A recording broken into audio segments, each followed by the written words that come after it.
Captain, radar has reported unidentified aircraft. Estimated time of arrival, 17 minutes. A race against time at the top of the world.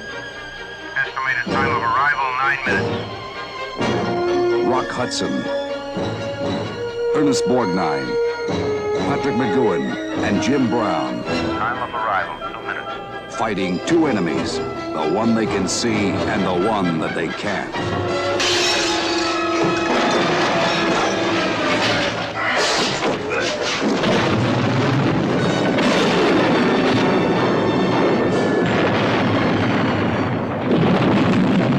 Ice Station Zebra. Ooh, hello, Al pals. This is Big Al. Welcome to Big Al Presents Films with Friends. The film from 1968. It is the spy thriller Ice Station Zebra, adopted from a book by Alistair MacLean, who also gave us such stories like I want to say the Satan Bug and Guns of Navarone, I believe. But anyway, this was a film we kind of talked about a little bit when we were watching The Thing from Another World. So that's how it got on the schedule, just by happenstance. Joining me tonight, of course, is the YouTube Ronin himself, Friday's a special friend. It is Deleted Scenes. How are you doing, sir? What you up to tonight? I just want to say for the record that Friday and I are just friends. Well, I've seen things behind the scenes. Can't delete all those scenes there. Deleted scenes. No, I'm just joking. Darn it. I'm yes, Tim. Well, trying to stay warm. I do want to say, Tim is correct. Rock Hudson, let's take the high road on that private life. No judging. He was a great actor, handsome man. Yeah, to each their own. And that's all we care about, was that he gave us some really good entertainment. Speaking of, you have seen this movie, Deleted Scenes, or you have not? I have. It has been some time though, so it's going to be like not a first watch, but a refresher for sure. A refresher watch. For me, it is a first time watch. I've never seen this movie. Oh. It's always been one on the outer, in the outer realms of, I really need to get around to watch this film. You hear about it in media and in pop culture and everything. I mean, they even mention it in The Big Bang Theory when they go to the Arctic for a research thing. Like, what do you want to watch first, The Thing or Ice Station Zebra? And so, but yeah, for me, it's going to be a first time. If you want to watch along, it is I'm going to be running a Cosme link, or it is also available on Tubi. So if you don't watch it now, if you come back later, it is on Tubi, and I actually didn't look to see anywhere else, but that's all we need. Cosme and Tubi. Let's see who has joined us. JP RPH1 was the first one like several days ago. I remember seeing him. I think it's his birthday or close around to his birthday. Is today his birthday? Is today your birthday? I'm not sure. But anyway, thank you. Was it today? I forgot, and the message disappeared, which is why I'm just saying that. I'm just saying I saw it. I just happened to see it because I was doing something with it the other day. But FKHC 2005, also known as Tim, thank you for joining us. Of course, like I said, I put the links up there. Deleted Scenes saying hi to everybody. Let's see who else we got in here tonight. No, nobody. We got some eyeballs on us, but nobody's talking. Nah, that's okay. But I'm going to be running this, like I said, on the Cosme link. So I'm not going to have ready eyes on the YouTube link. Are you watching this on your own personal or in Cosme, or how you watching this? Deleted? Well, I'm I'm sorry. going to be kind of paying attention to both Cosme and Tubi. I'm going to watch it on Tubi as well. Oh, okay. I was just wondering, just in case we have an issue with Cosme, be patient. We'll do it. Yeah, like I said, we're among friends. If there's a glitch, we deal with it and get right back on track. So this is a longer film, and why we are starting early is that I don't want to buff up against Last Call with Troy Pacelli. I'm nice this way. Some other people would just, stream whenever they darn well felt like, which is fine. This is just my own little personal choice. I have gone up against Troy and Boomer's Geeky Geezers once for a rewatch, but that's because that was the only time I could get a friend of mine to join me, and I let them know ahead of time because I'm a good guy. So yeah, let's get going up to the Arctic here. Gonna select my media, load my local video file. Let me see if I can find it. Videos, Ice Station Zebra. Let me pause. Okay, I got paused at 2 seconds here. Hope everyone enjoys. Like I said, join us on Cosme or watch it on Tubi later or now or whenever, or if you have your own copy, that is awesome. But now time for some 1960s style adventure. In 3, 2, 1, go. Overture. Oh man, there's an overture. I'm not going to fast forward. Let's just listen. Don't eat the yellow snow from Tim. Do you like it when films do overtures or like their own little like things at the beginning? Well, when they used to have the more lengthy movies, you got used to having overtures and intermissions and whatnot. So Yeah, I guess it kind of really depends on the movie, it gets people time to get in their seats. It does. Eyes get adjusted. Mm-hmm. You lick your fingers a little bit, get the salt, of the popcorn, get that little taste there. Tim was like, I miss overtures only for epics. You're right. Like Gone with the Wind, I know has it. 10 Commandments, Ben-Hur, all those awesome films. But I don't think it's a long overture. I just think it's a couple of minutes. But I wonder if a young Snortopus Q Burr makes an appearance. I have no idea what that is about. There we go. Okay. Well, back there should be coming up with. I always say this because it gives everyone an idea of where we are. Metro Goldwyn Mayer. Lets everybody know, gives us the progress. Ooh. Ooh. Is this a satellite?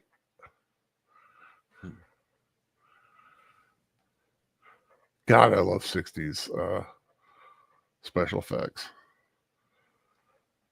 I look at stuff like this and I'm like, I could do that with an iPhone. And some people can. I probably could now, yeah.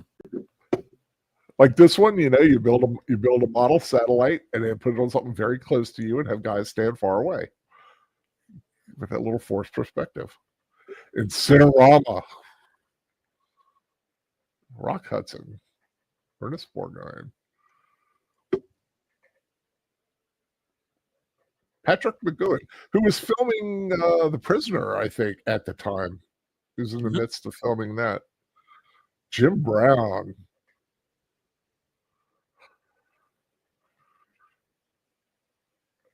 Man, Jim Brown was a bruising running back.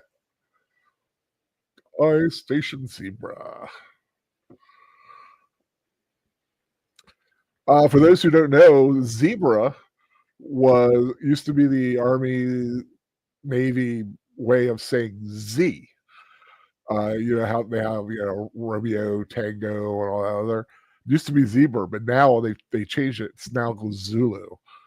So if you wrote this book today, it'd be Ice Station Zulu.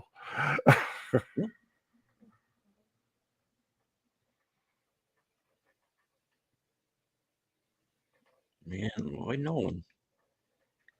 Who does the music for this? Kind of dig it. There you go. Michel Legrand. Michel Legrand. Uh-huh. Never heard of him, but pretty good. Has a nice symphonic feel to it.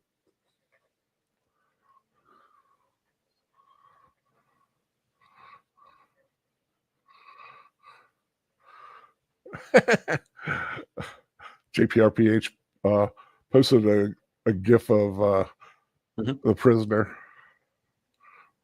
Yeah, it's one I need to sit down and watch one of these days, because I have both versions. I have McGoohan's version, and if I remember correct, I also have the Jim Caviezel, Ian McKellen version that they did for him.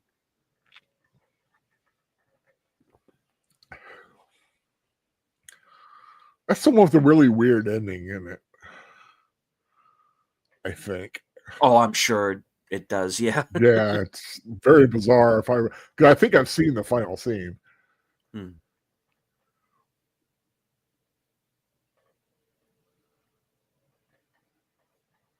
It's the satellite of love. It'd be very hard to track a satellite that visually. I mean, to keep it centered in your optics. Looks like what's that? What's that one that they have? They call it a satellite, but they're not 100% sure what it is, or at least they won't tell us anyway. The Black Knight satellite or whatever they have floating around out there. I heard of something like that. Yeah. Yeah. It's real creepy looking too. The one photo of it I've seen.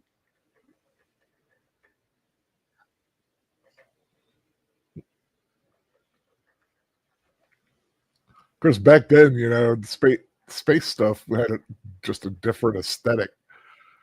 It was just starting to get that NASA idea. Of course, like before the 60s, everything was a curved rocket ship or a flying saucer.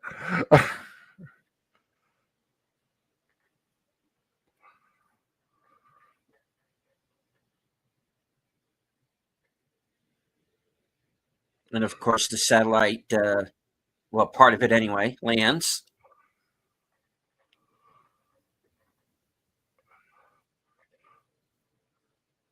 Landed a lot easier than it really should have.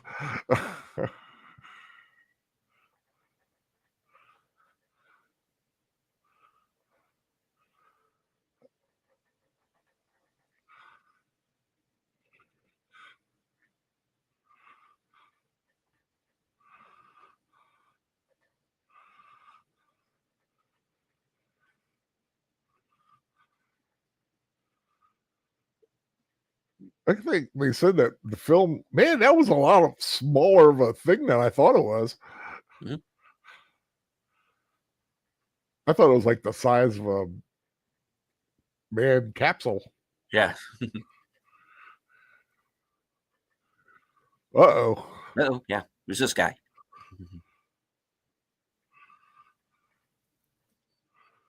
One ringy dingy, two ringy dingy.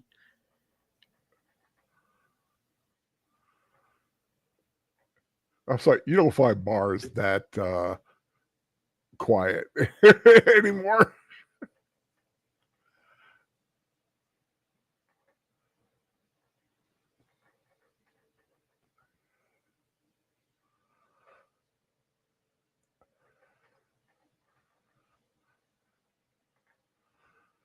I think I read that Charlton Heston had been offered this role. He didn't think it had enough character moments for him, you know. Hmm. Well, I guess after you've done Ben-Hur and Moses, I guess, you know, only the big roles really get you. Yeah. Well, this is a movie that definitely has to juggle a lot of characters. Yeah. Well, it's, you know, it's an action piece. You know, if you watch a big action piece, you forgive some lesser characterization than others might.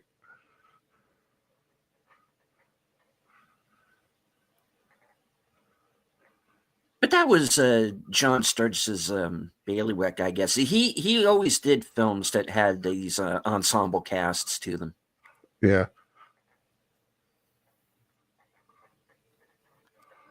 Of course, Lloyd Nolan here. Oh, what else has he done? Or is he just like one of those like character actors who disappear into roles? Yeah, he was one of those guys who was in everything. Yeah, more stuff that I would probably know. Yeah. Lloyd Nolan. He's in Bataan, which was a World War II film. He did a lot of television kind of towards the later part of his career. There was a TV show he was on, but I am blanking on which one it was. Outer Limits, Julia, Remington Steele. He was in an episode of that. Dick Powell's Zane Grey Theater. Laramie.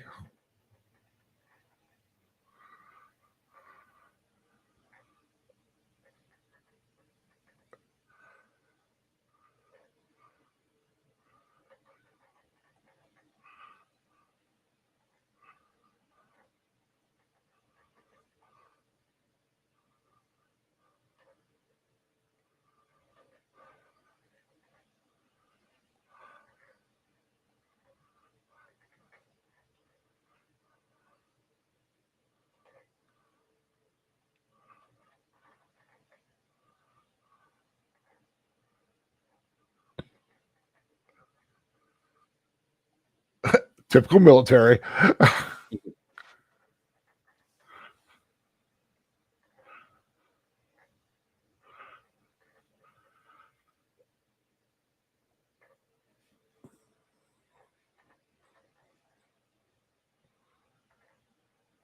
Iggy Pop? Stop it. Okay.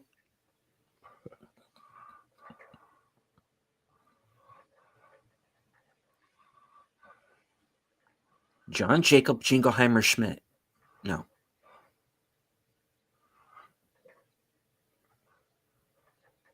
Oh, I'm trying to remember the rest of that. I can remember like always singing that when I was a kid.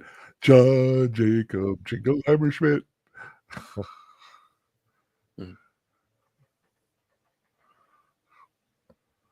Should do that. Should have used that at a restaurant. Table for John Jacob Jingleheimer Schmidt. Party. John Jacob Jingleheimer Schmidt. Your table's ready. I wasn't thinking of Julia, Tim. That show is a little bit before me. There was one that I think he was in later on as a regular. I don't remember.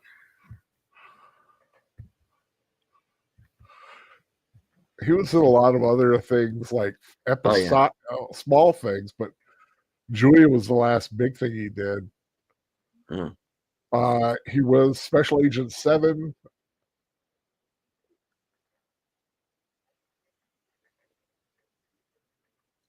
Did a couple episodes of Archie Bunker's Place.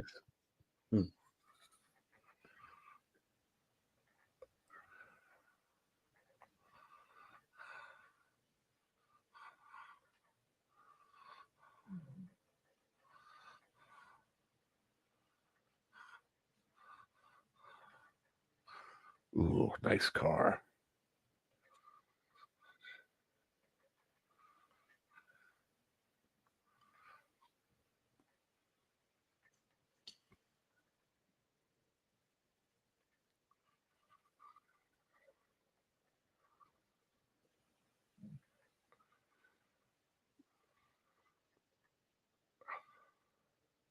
Driver, this isn't the way to the Howard Johnsons.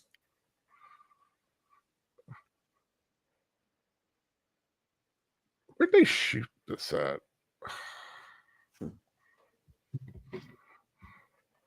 Like the outsides. I know they shot most of like the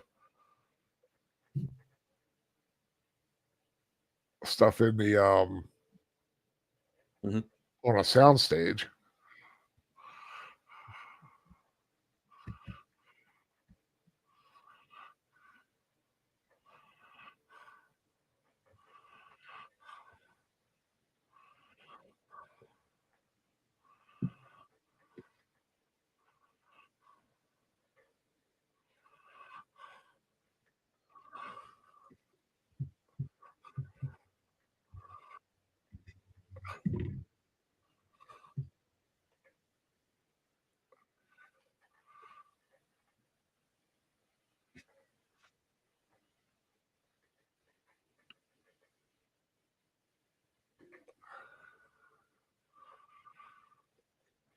Okay, so I'm assuming that's a tigerfish,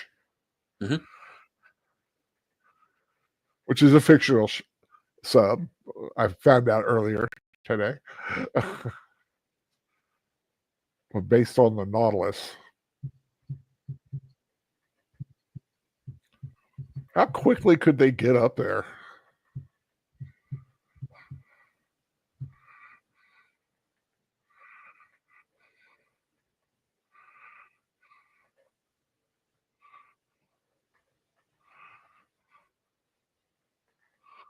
Like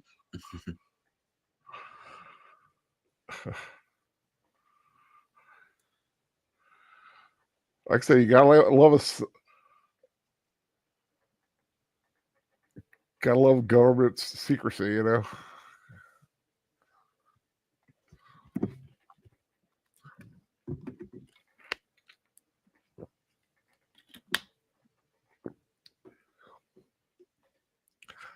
It's always strange looking at Patrick McGoohan when he was like stuff like this, The Prisoner, and then thinking of him in Braveheart.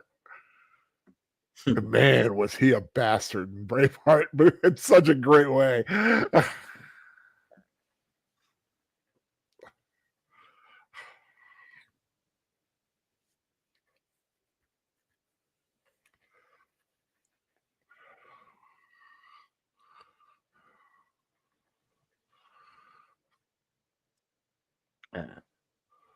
Had a friend of mine was in the Navy Reserves, and he was assigned to a lot of sub duty.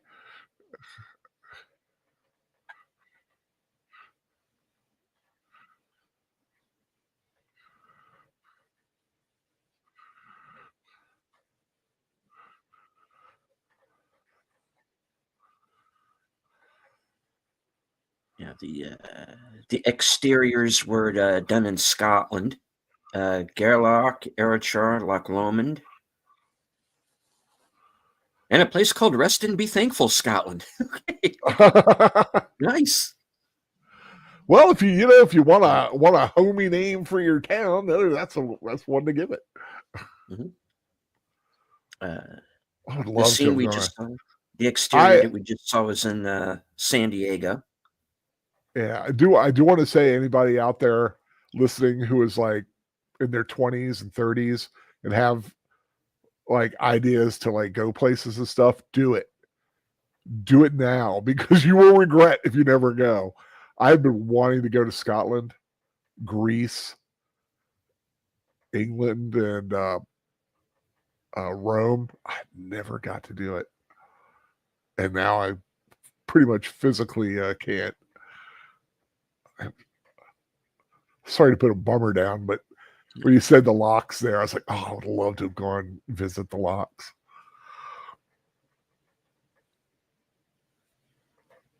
Loch Ness, just to see. Yeah, I would exactly to go to Castle, was it Urquhart? You know that famous castle that's on Loch Ness that sent a lot of the pictures. Well, love to see that in person. always wanted to go to England to the Hastings, where the Battle of Hastings was, and just lay on the ground. And just goes, this was the view of like hundreds of men who were dying that day.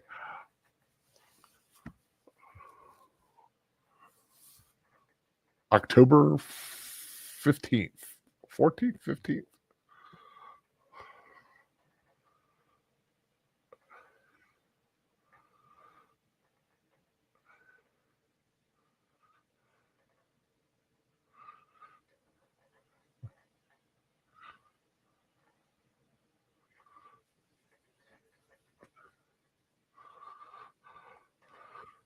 Oh, Tim's going to France in November.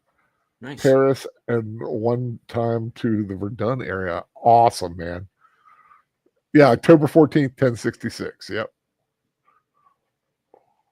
I used to do recreations of the Battle of Hastings. We would always chant "Don't die in the horse lanes" because we would have horses do a strafing run kind of with lances. And that came about because one time one of the guys in the group died in the horse lanes and got his foot crushed by a horse. But he got the cool nickname of Aaron. Sorry, I'm not going to give his first name, Ironfoot, because he had to have a lot of steel plates and screws in his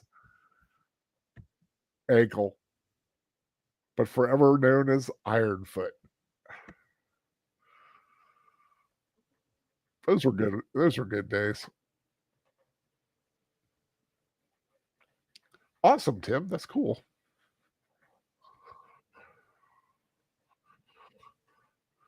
God bless your great granddad, man.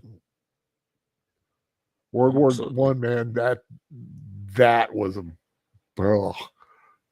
a nasty time to be at war. Dave. Yeah, I'm not going to repeat it, but yes, it is.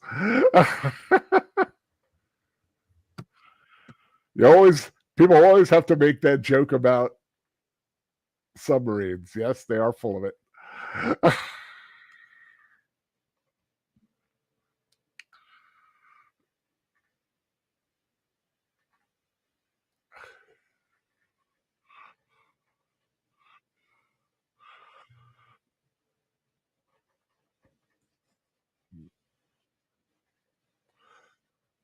What was that Kelsey Grammer film? Up Periscope? Or Down Periscope? Down Periscope. That's a fun movie. It is. I just thought about it while I was watching the guy steer the sub. Lieutenant, you are almost out of uniform.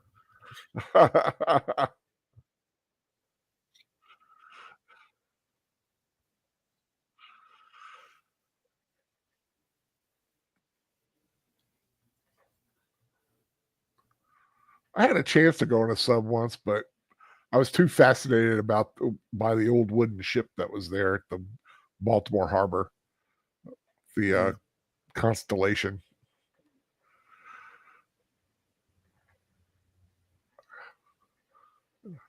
She was the last big wooden boat sailing ship built for the Navy.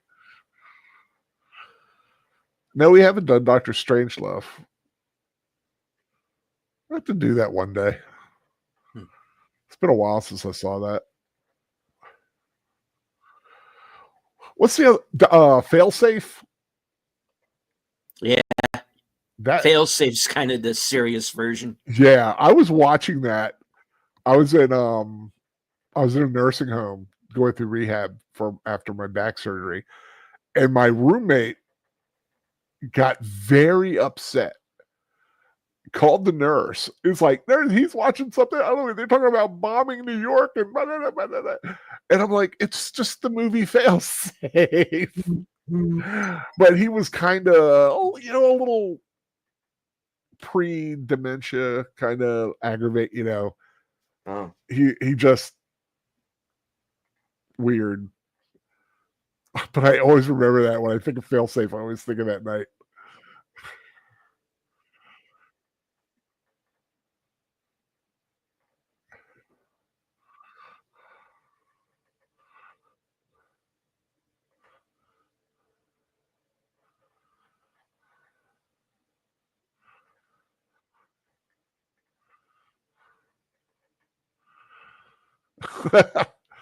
No, it wasn't Joe Biden. I was a bit young to be Joe Biden.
Dun dun dun.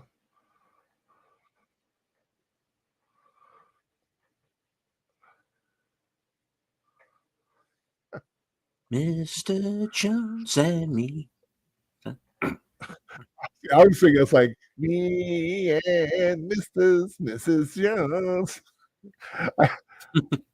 My the assistant principal that I answered to at high school when I worked there was named Mr. Jones.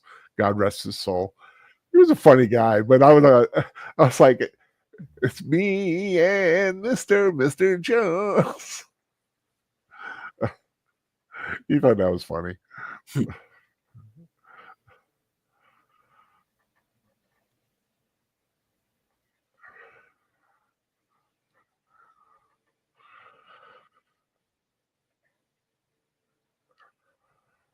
Spitsbergen, that's just dirty. Of course, this time, I mean, man, U.S. and Russia, Oh, yeah. definitely not on the same page.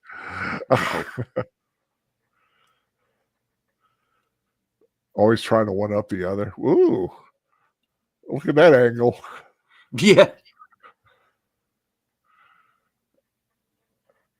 I wonder if they were actually at that angle or if they just made it look, because it looks like Rock Hudson is walking at an angle. Yeah. You know what I mean? It's like he's Oh, yeah. going down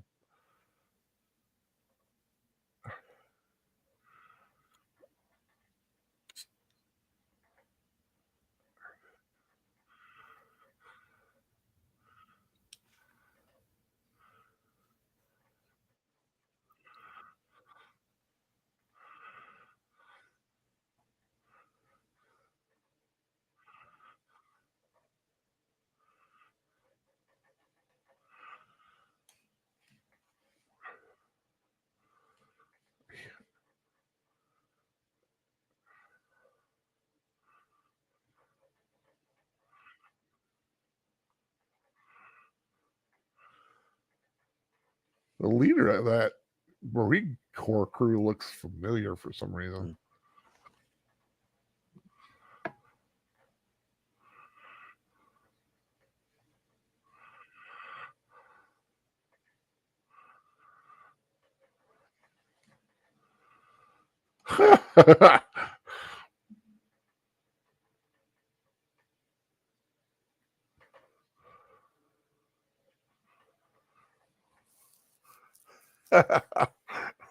Oh, good. I guess you would be a little nervous if you were like around nuclear weapons.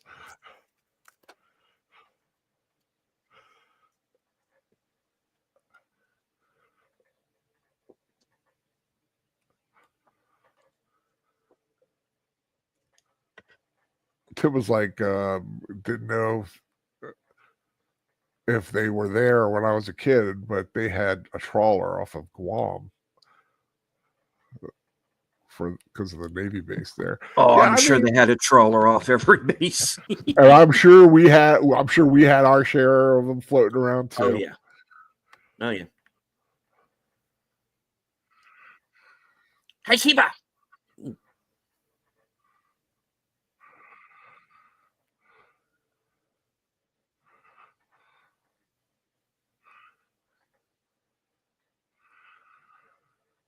Well, that's a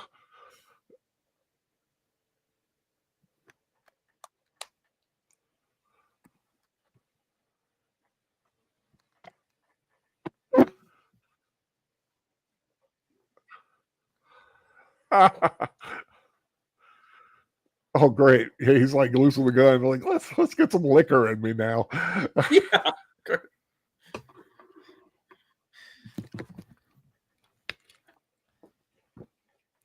Come on, keep pouring. Chop chop.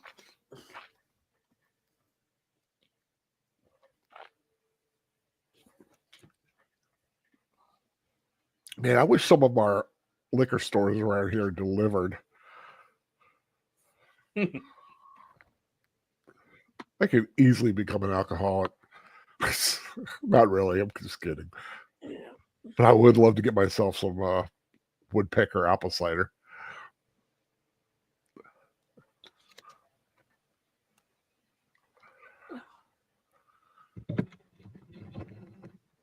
Maybe a bottle of Jack.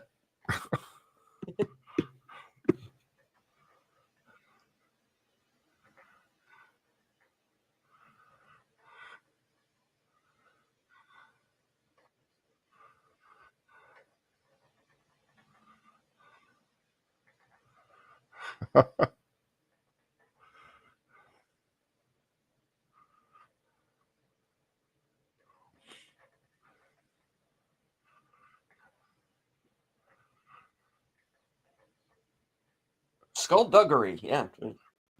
That's a word you don't hear that word a lot anymore. I like it. He's a mysterious bastard, but he's straight up about being a mysterious bastard. Yeah. Man, I like those old retro cups.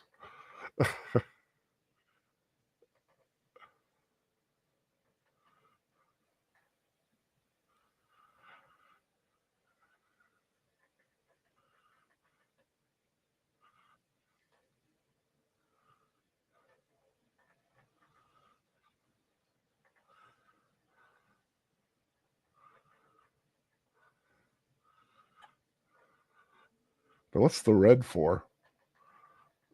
Oh, I guess for your eyes. I didn't think about it. Keep your eyes adjusted.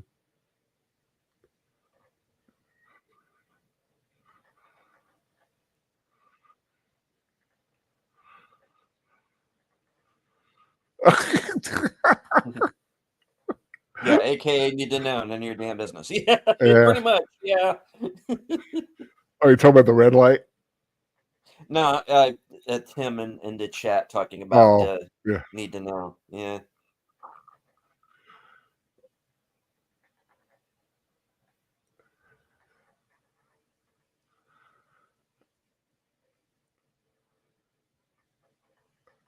I always remember that about red light when I was an amateur. Well, I say amateur, but I used to like astronomy a lot.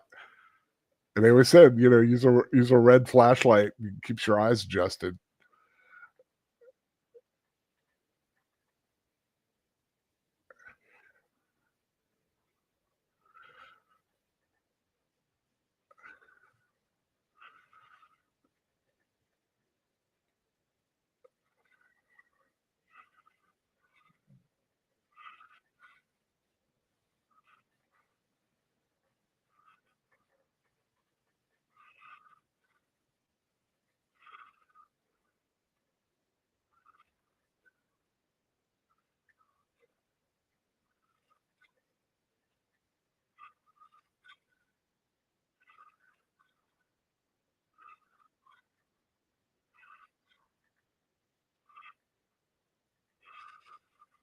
Dropping somebody else on the board.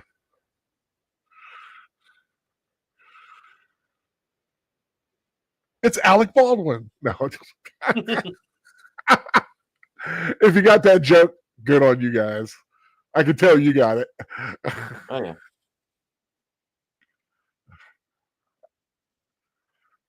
I haven't watched that movie in a long time.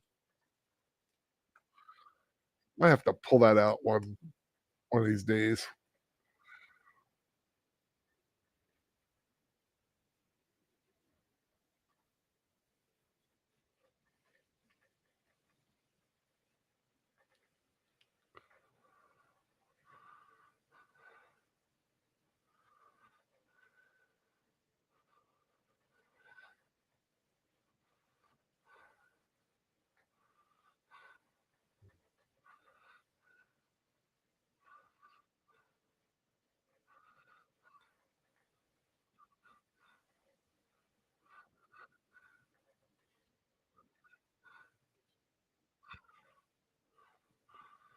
That'd make a great car horn. Ahooga!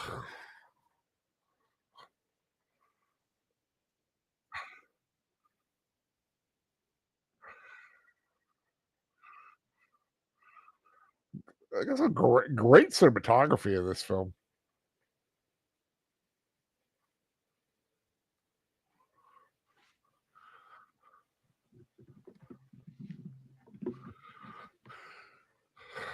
So deleted. Did you check out Skeleton Crew? I did not. No. Oh, okay. Ernest Borgnine. I always loved Ernest Borgnine.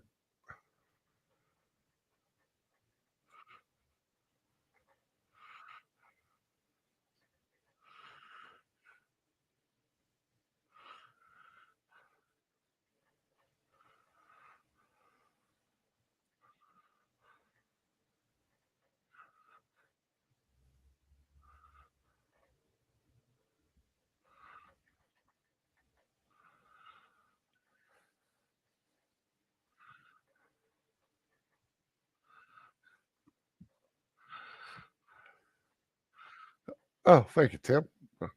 Might have to check that out later.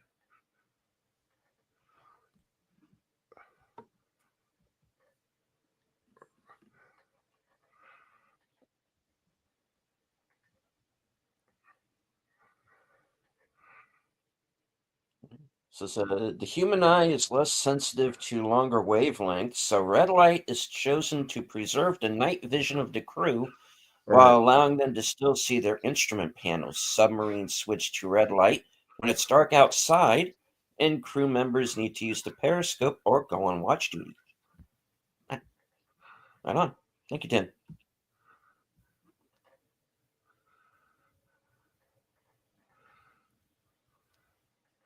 Uh-oh. Is there a little history there?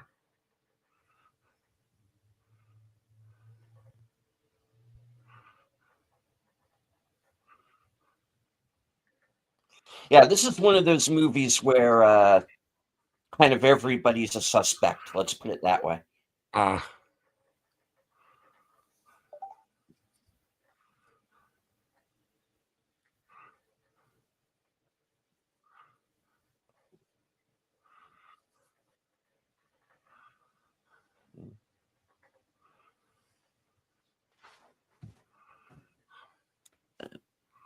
Jim Brown's character, who's Captain Anders, is not in the original novel. He's a invention of the screenwriters.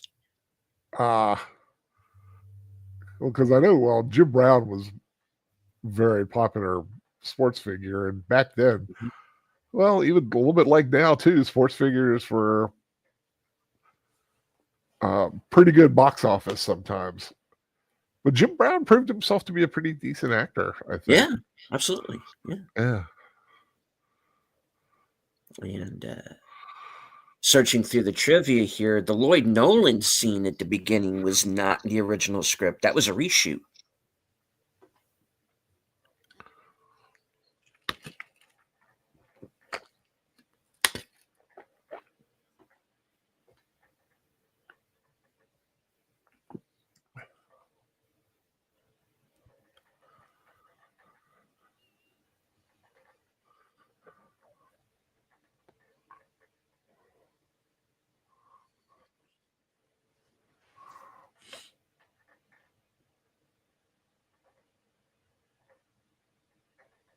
Hmm.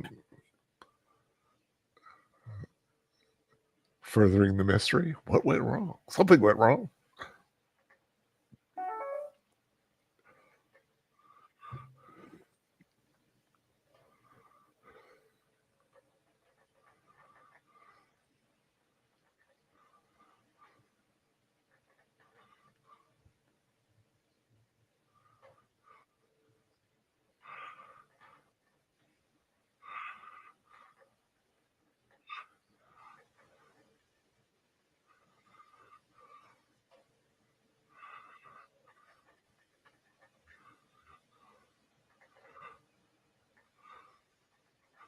Also, he's going to take over the breeds. Mm-hmm.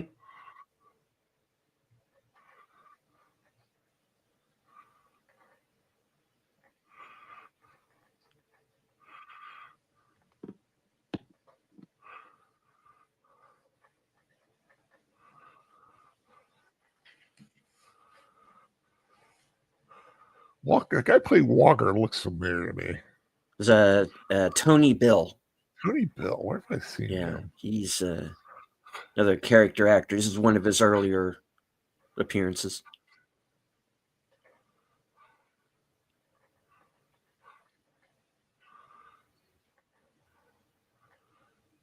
Oh, he directed My Bodyguard. Oh yeah, that's right. He did. Yeah, Oh, very cool. he's in Less Than Zero as well. I think he directed Flyboys as well, if I remember correct. Maybe I think he just looks like somebody. Yeah. I don't think it is the person that I think it is.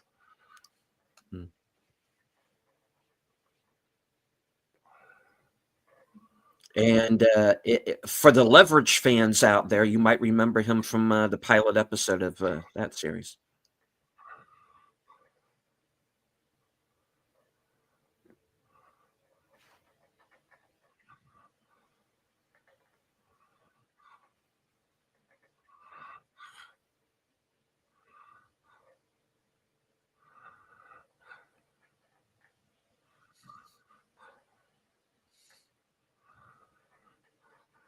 Yeah. Keep an eye on the Russian.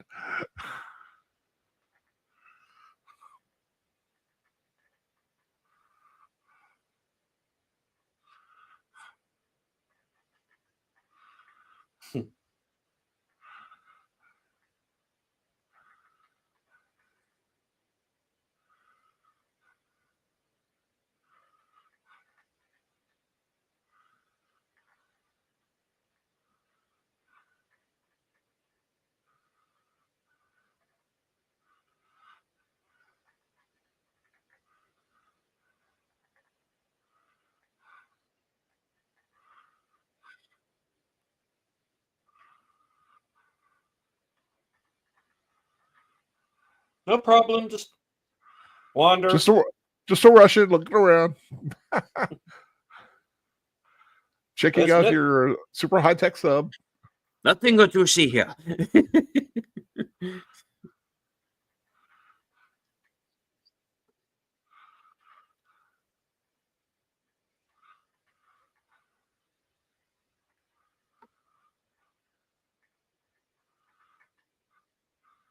Now, when you think about it, what he is doing, it could be considered,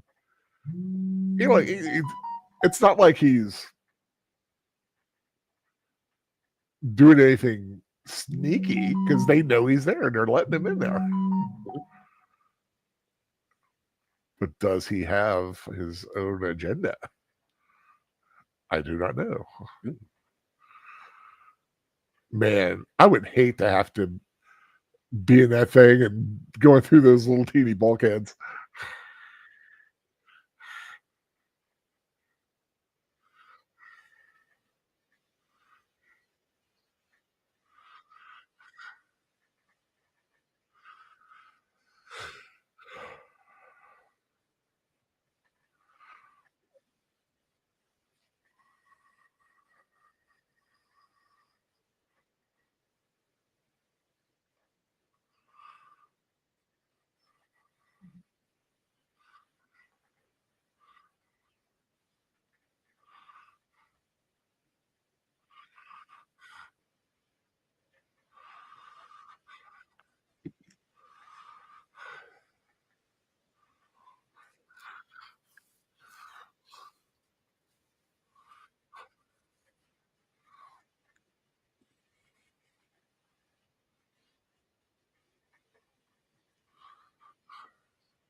You never think about like the reactor on some of these ships. Where do you keep the lithium crystals?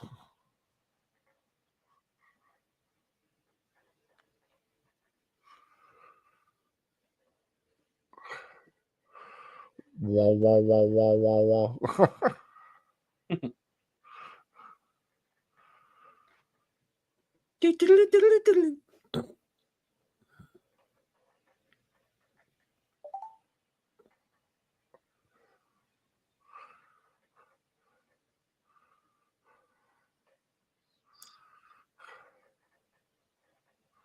And now we know what was in the briefcase in Pulp Fiction. I was thinking the same thing, man. I was thinking about this little Pulp Fiction briefcase.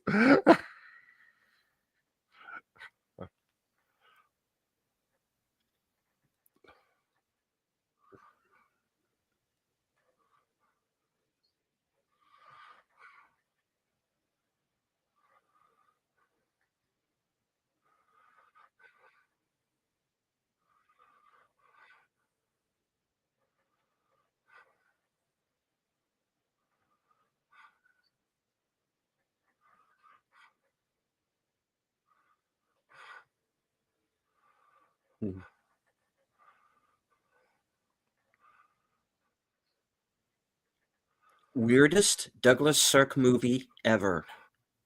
Oh wait. No, don't Bogart the Rice Krispies. Pass that over.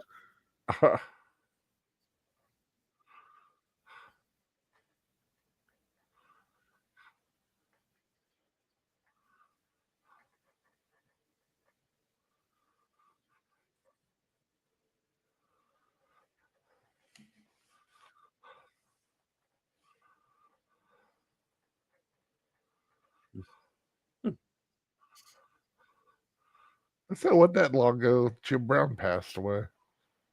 Yeah. Yeah, May 23.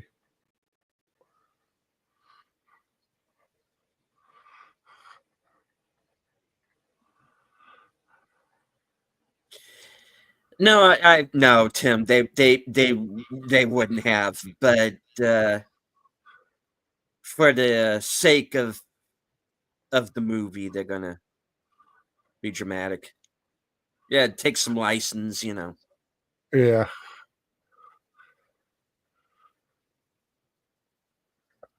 See, it's that dramatic narrative, sometimes you suspend the disbelief and just let it happen.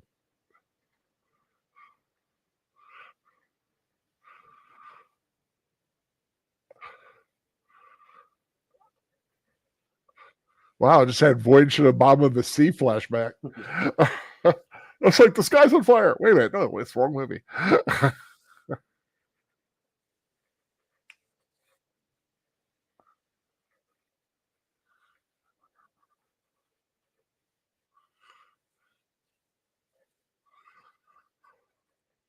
The weather started getting rough.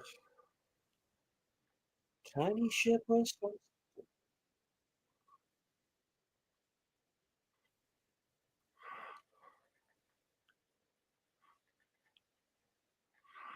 Richard Basehart. Here's where things would get dicey when you're under the ice pack like that. Ooh, shot of her tail.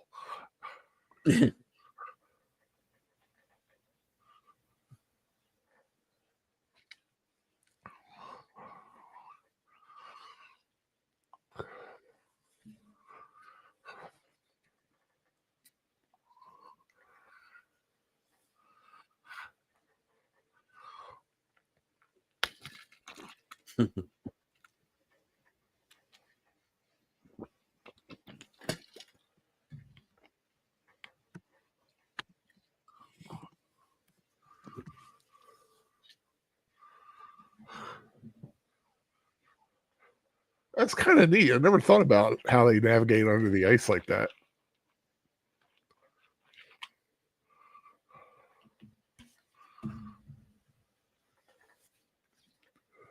Give me a map and a stopwatch, and I'll fly you through the Alps in a plane with no windows.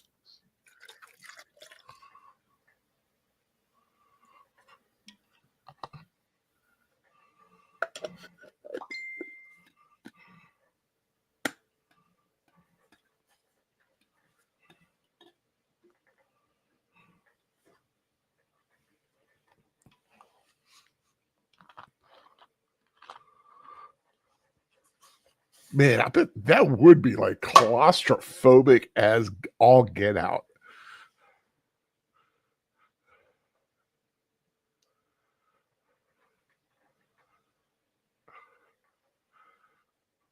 I've never experienced it, but I think I might be claustrophobic because even when people talk about like getting stuff in like, like the cave divers and stuff, get stuck, just makes my body itch.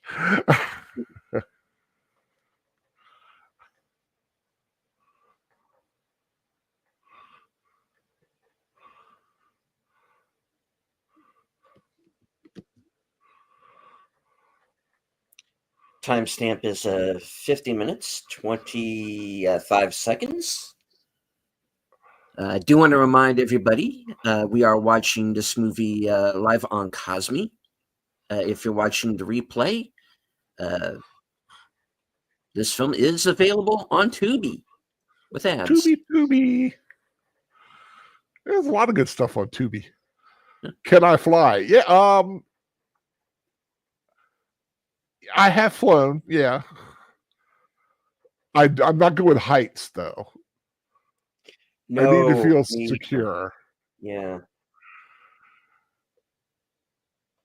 Like I could look out of I've never really been in. The last time I was in a tall hotel, I could look out and I felt okay. But I think if I'm in that outside feeling, like if there's like an open space to the outside and I'm up high, I kind of get a little squeamy about it.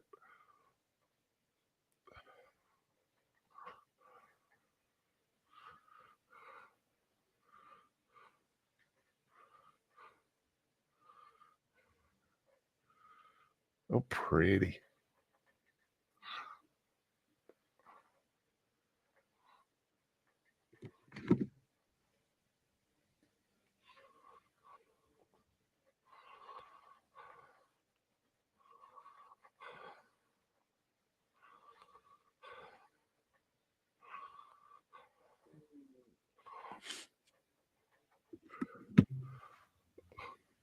The last time I flew, I went to, Detroit, and then I came back, but that was the last time I've been in an airplane. That was back in the 90s, late 90s.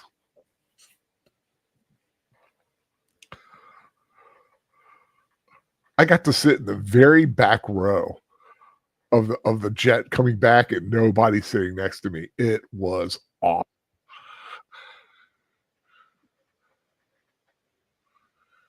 But yeah, I usually opt for the aisle seat. I don't need to look outside too much. I can glance over, it's okay, but I don't need to like have it right in my face like that.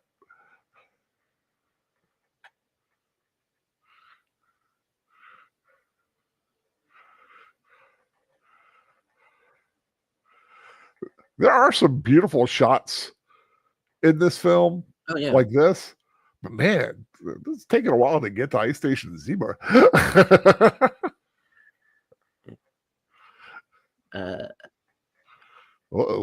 This film was nominated for cinematography and visual effects, so you can makes you wonder what won. Yeah. Oh, yeah. Well, that'd be something to look up, wouldn't it? Okay. Well, I mean, not necessarily, but I'm curious. I know it's like something to be curious about.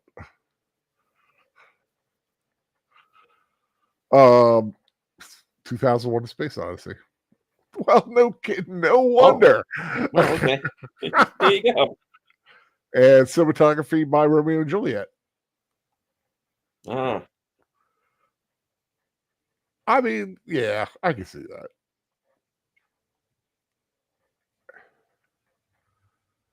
I mean, 2001. I mean, that stuff still holds up. He needs to take a chill pill.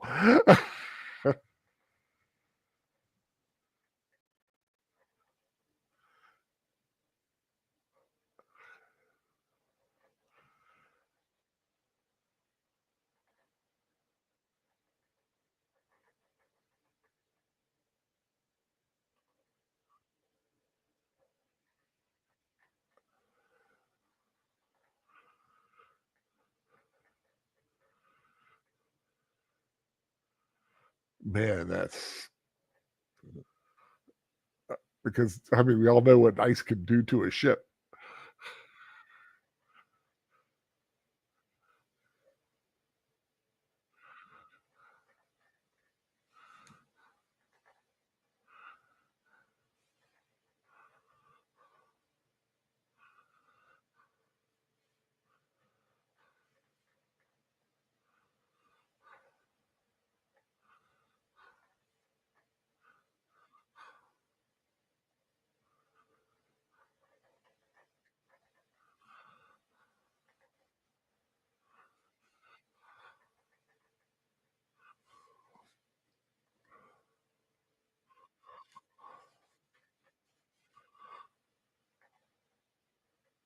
Ooh,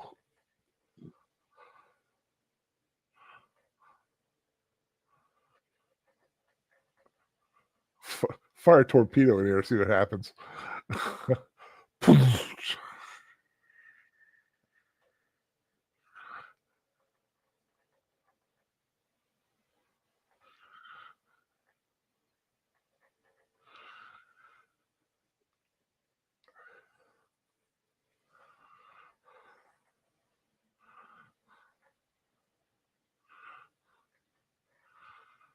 Oh, this is when they come up. Mhm.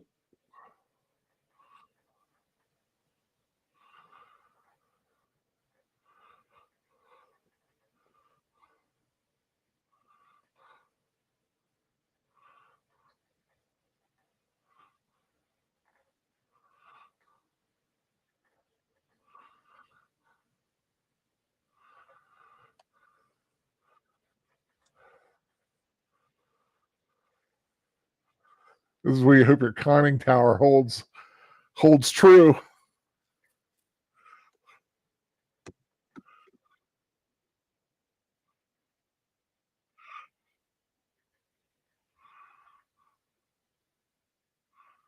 Well, if it doesn't, then we're going to have a very short movie.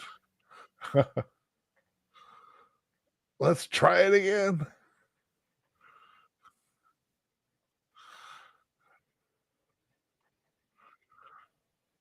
Okay, blower. Go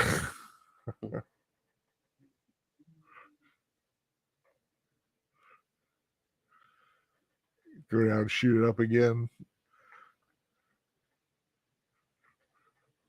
They're not going to hit the same spot again?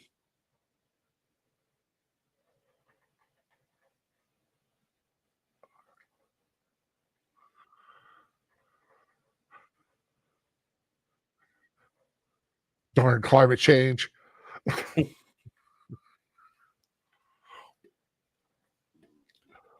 Well, I thought they were going to try to break through it again.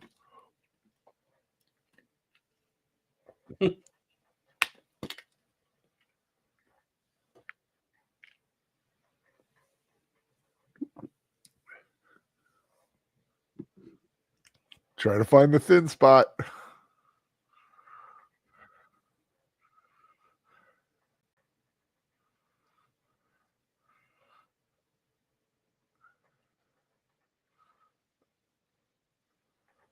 I have like a really dumb idea. It would probably damage the ship more than anything. It would be something like a depth charge, but a reverse depth charge, like shoot it up. But the reverberation might do more damage to the ship.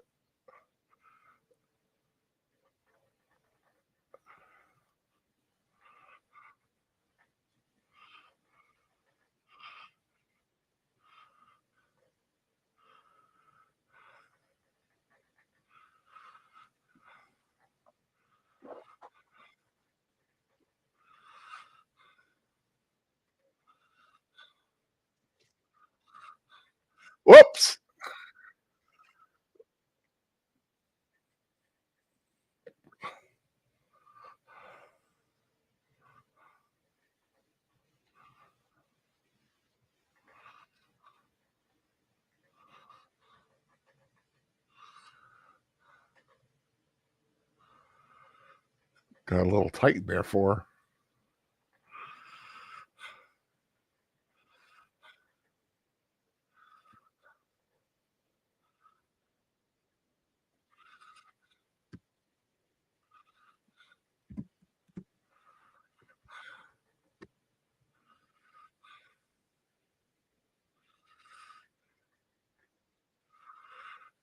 I noticed that was a reversed frame. The 5 was backwards.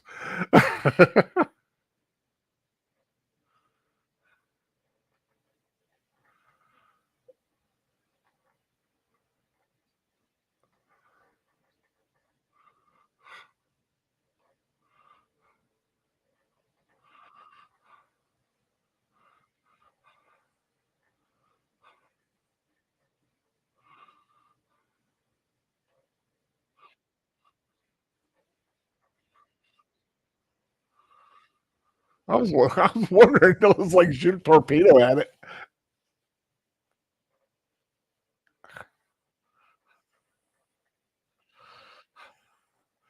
it. Tim's epitaph would be, "I knew this was a bad idea, but I did it anyway."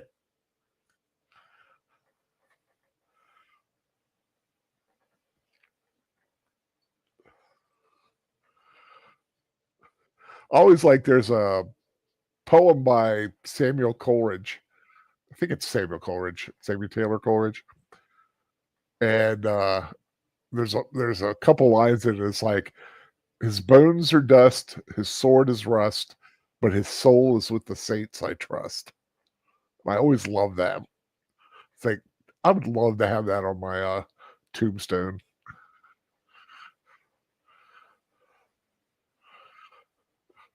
It's very appropriate because like, my sword is rusty right now. My Viking sword.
Whoa,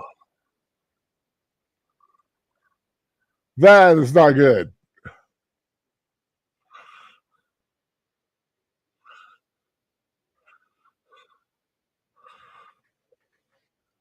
Smart thinking.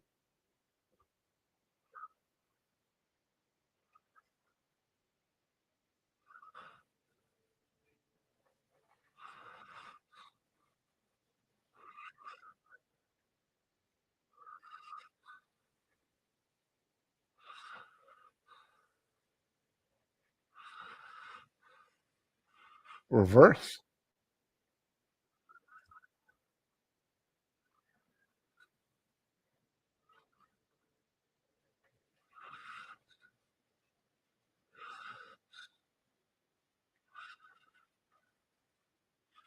Did somebody screw up?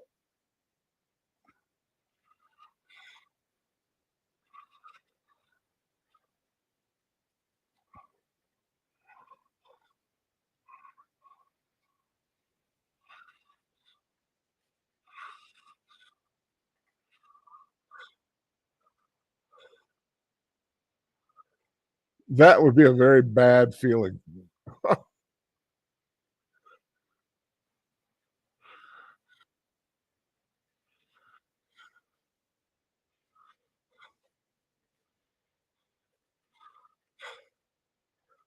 The USS Thresher. Ugh. Is that the one? The Thresher, is that the one that went down and imploded? Was that some another ship I'm thinking of?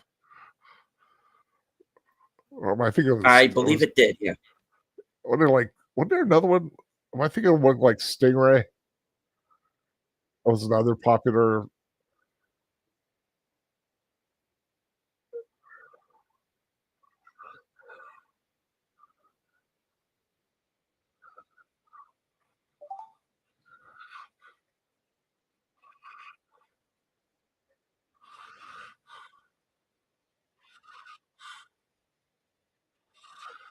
It's not a way to go, but it was like that. Yeah, and I mean, that would be a bad feeling if something was going catastrophic and there was nothing you could do about it.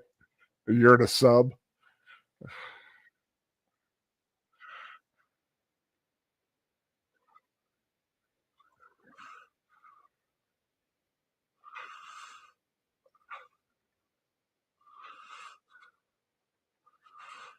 Okay, I got it.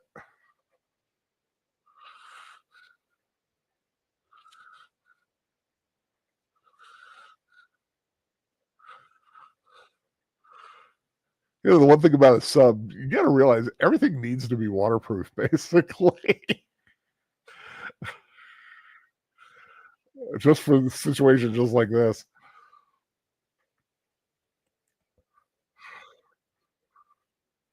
This Poseidon Adventure sequel is weird.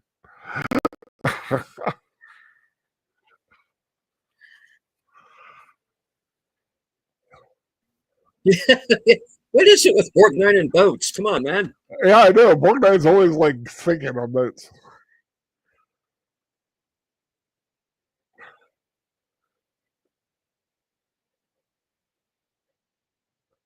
Well, they suctioned the water out.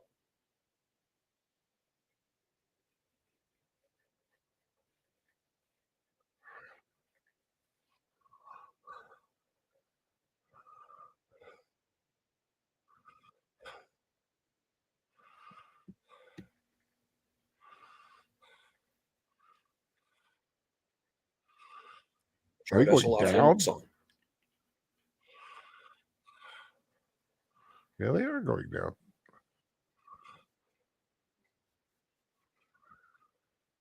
Oh, it's the air pressure. Is it going in or out?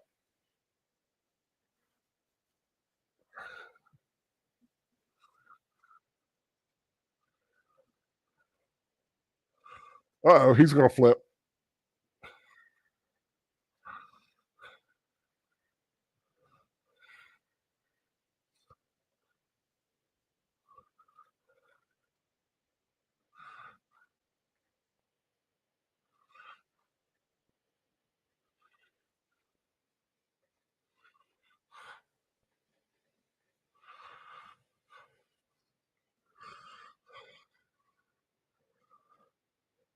No air pressure.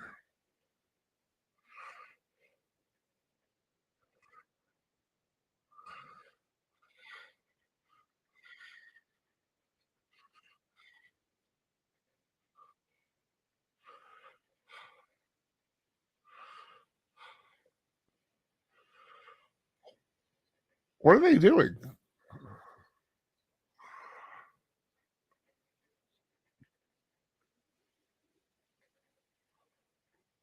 Is there a reason why they're diving like that? Deleted scenes, do you know? Hmm? Sorry, you broke up there. What was the question? I was wondering why they're what are they up to diving like that?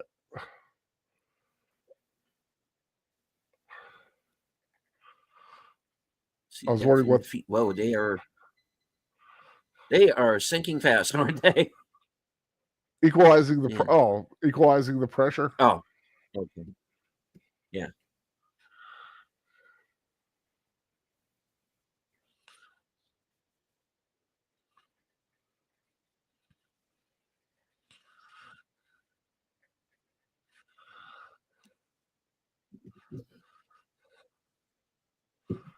Ooh.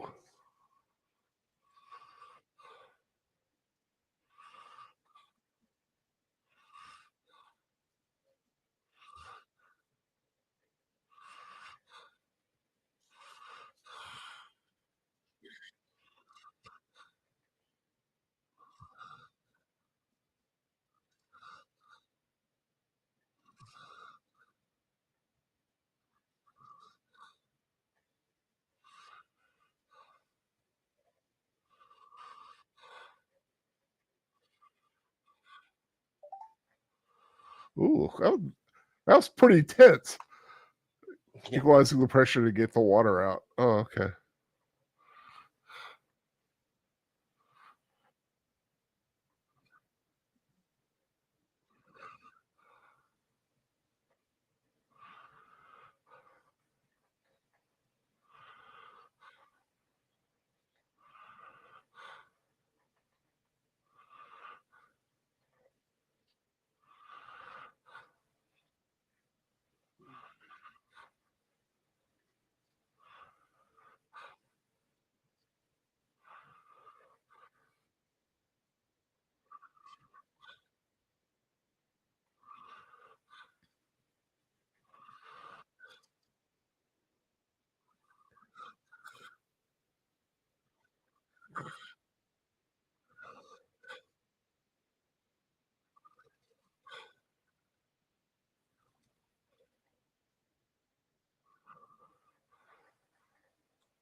Oh, we're fine, by the way. Well, not him, unfortunately, but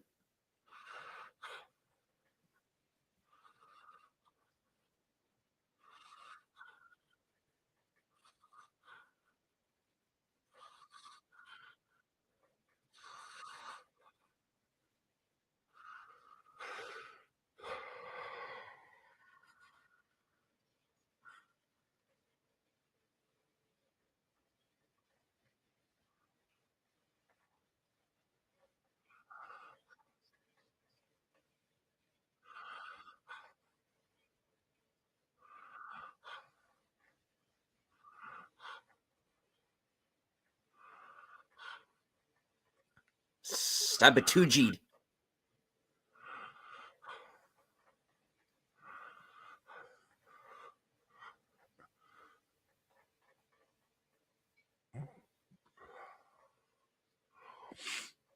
Of course, everybody's going to blame the Russian.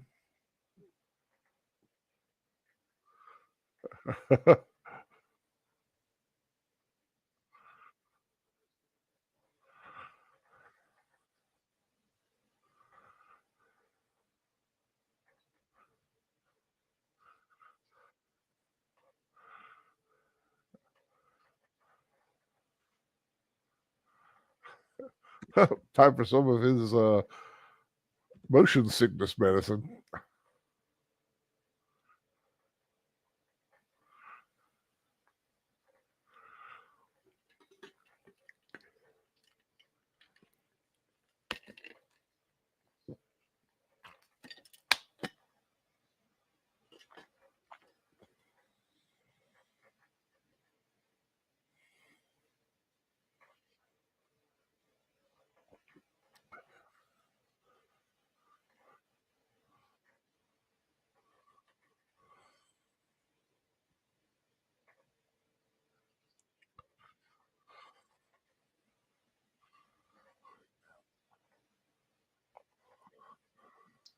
Sabotage!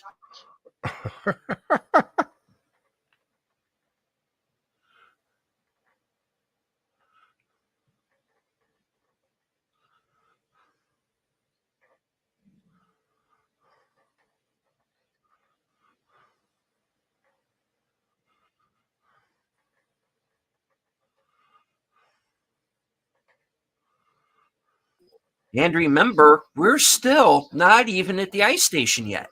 I know. I was like going. It's like it's the goal. I guess it's it's kind of like Mount Doom. You know, you have to adventure to get there.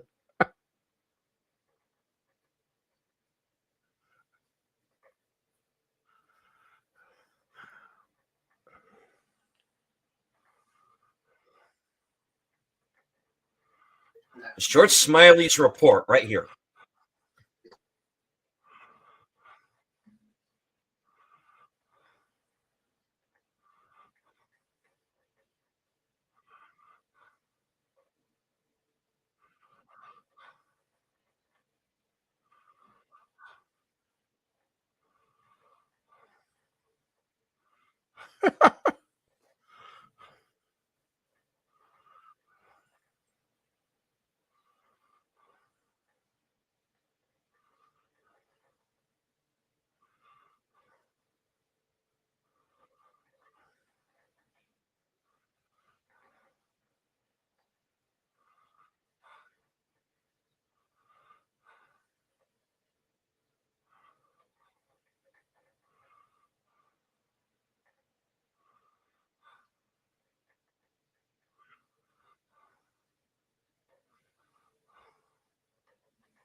He's going above his head, basically.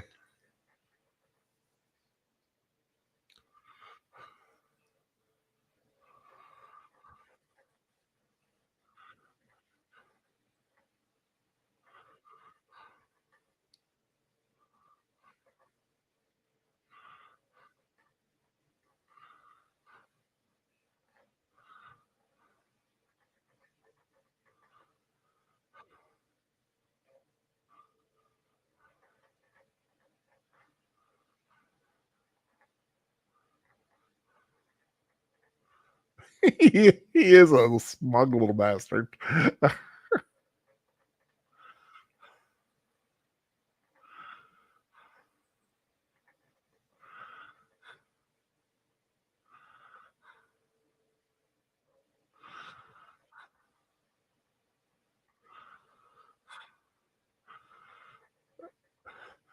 You know what he would love to do is break through, dump that asshole out, and then leave.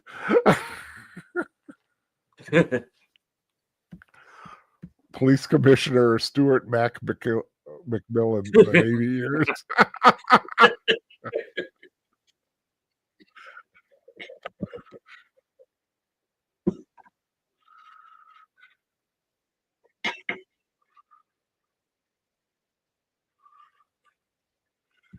Well, God, in the middle of a snowstorm.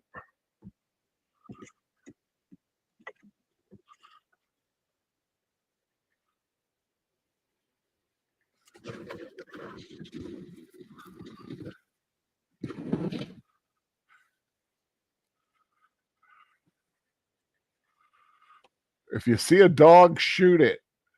Yeah.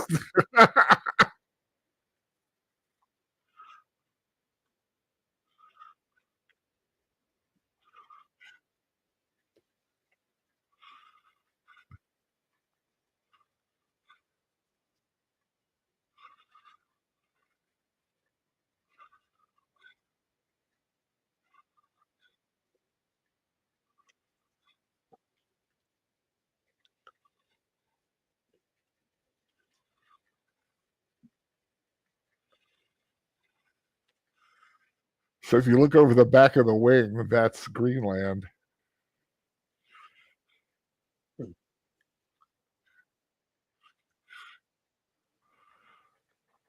Did you ever see the movie Greenland? I have not. Gerard Butler. Yeah, I really liked it. That's one of those. I think I gave it too big of a star rating. Looking back on it, but I really, really, really like that film.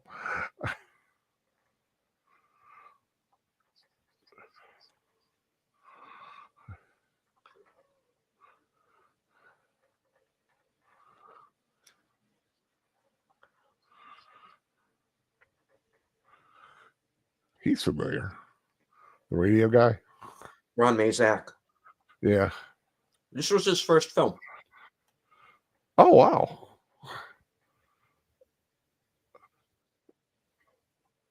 Tora. Is he still with us? No, sadly. No.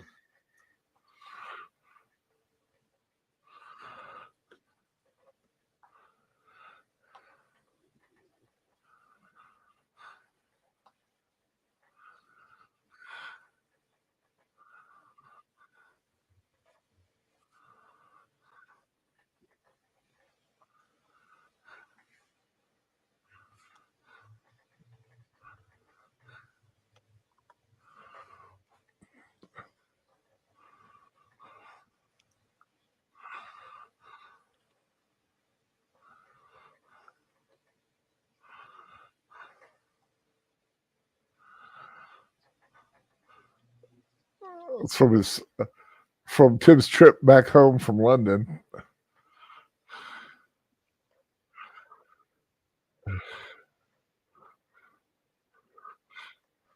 Intermission. Oh.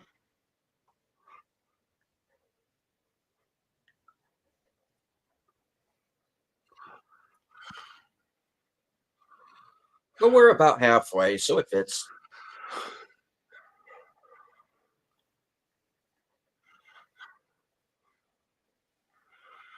Now, Tim, where do you live again? You live in England, right? Or am I mistaken it for something else?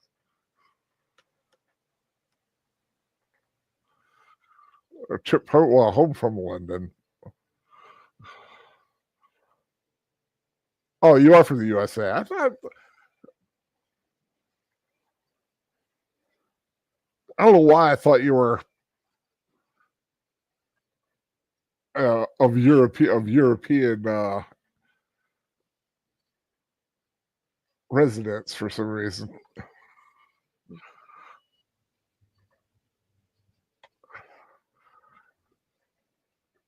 Yeah, this is where everybody gets up to go pee and get some popcorn or stretch your legs or make out with your girlfriend or boyfriend.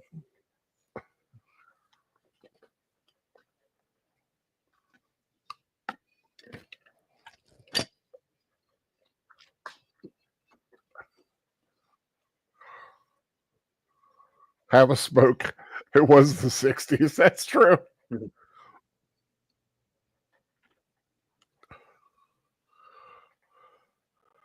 Could you smoke in movie theaters? I suppose you could.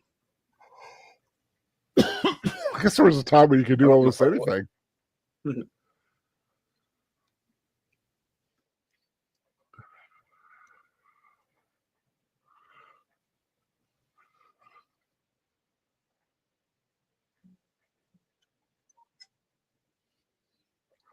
Just to let everybody know, tomorrow night I will be joining Netter and Troy on Netter's Network's Retro Cinema.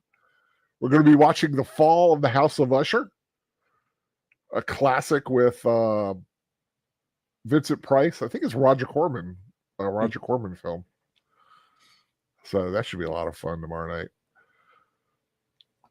And of course, in 1 week, going to be doing the Never Ending Story on my channel next Saturday night.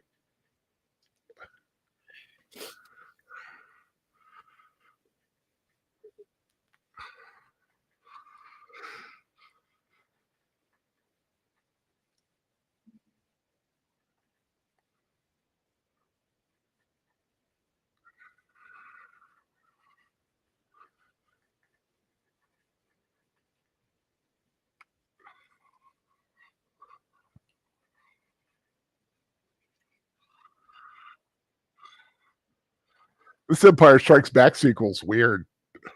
Yeah.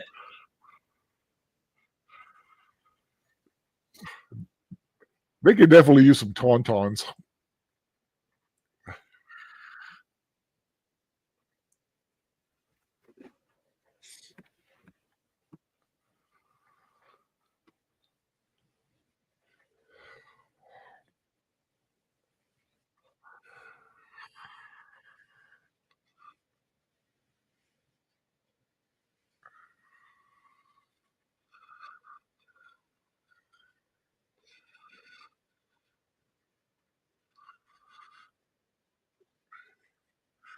And at this point, we still don't really know what's going on.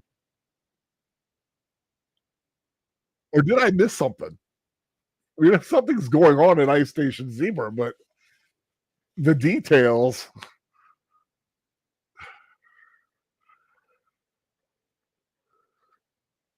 Well, we know the satellite crashed there. We know there was an Right. explosion. We know that at least one person is still alive there. Oh, Has to be. Oh, here we go.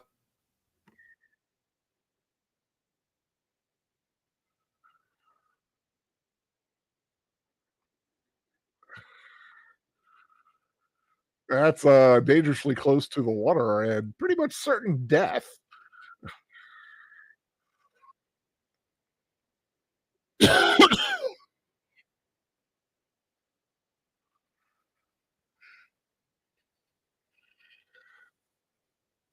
Was the guy stuck? They can't just pull him up.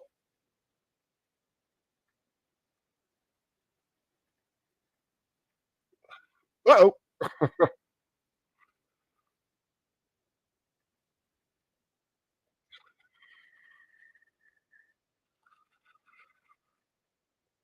You know, when you're in something like that, the walls never seem to go apart. They always seem to want to crush you.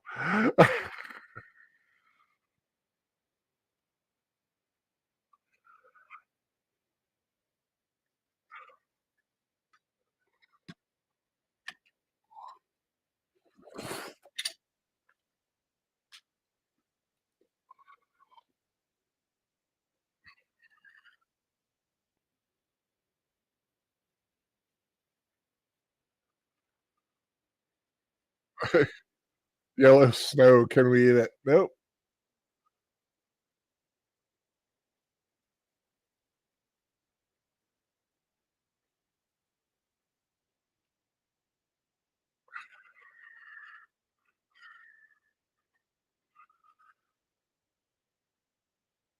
It would really pay to be Johnny Storm right about now. Flame on!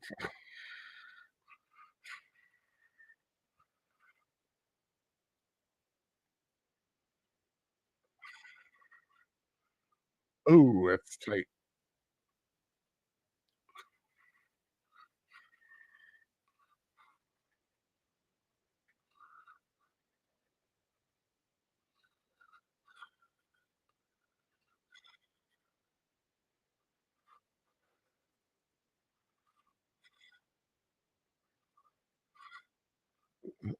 What ice flow is going to crush them.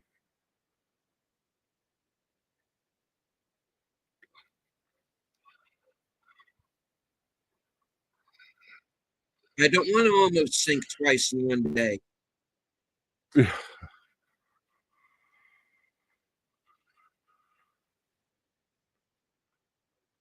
lot of people don't realize just how powerful ice can be.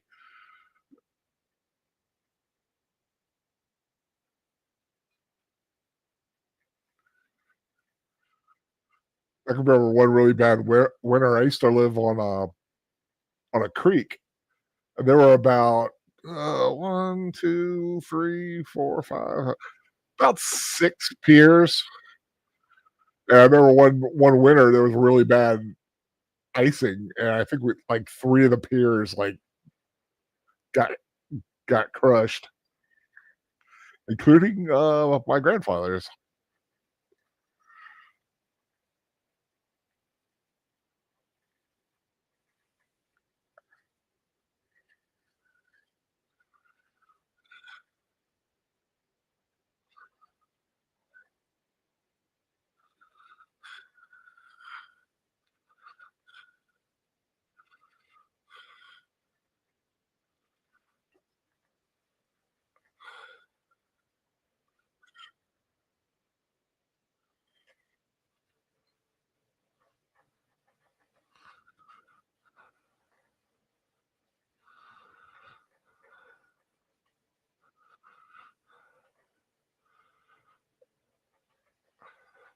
Darn, they should have just gone further ahead in the first place and come up closer to Ice Station Zebra.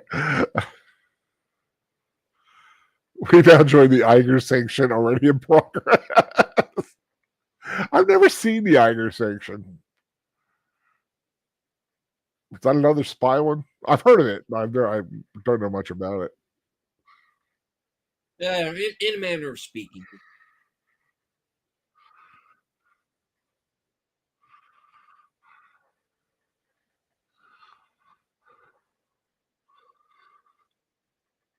Is that it? Are we there?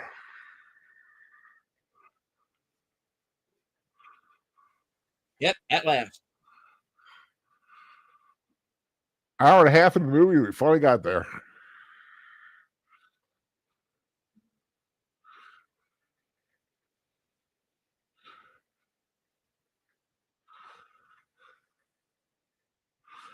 It's the Schoenberg terror the next day.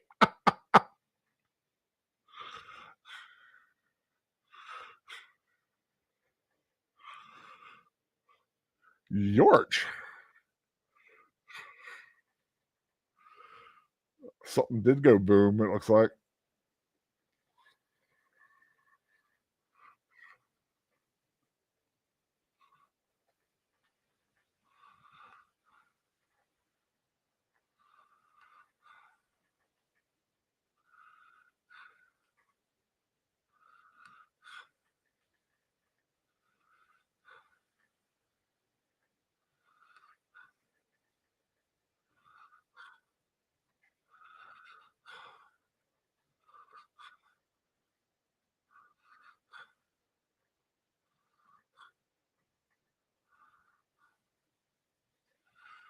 Not really much to the place.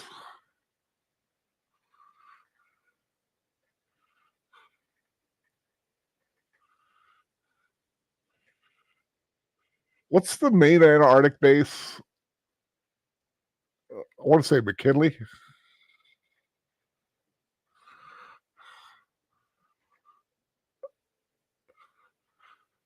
Must be kind of weird to be down there. Yeah, Although I know this is, huh? What is it? Well, I'm thinking there's an Antarctic one. I know this is at the in the Arctic, but I think isn't there like a presence in Antarctica that's like a big major base.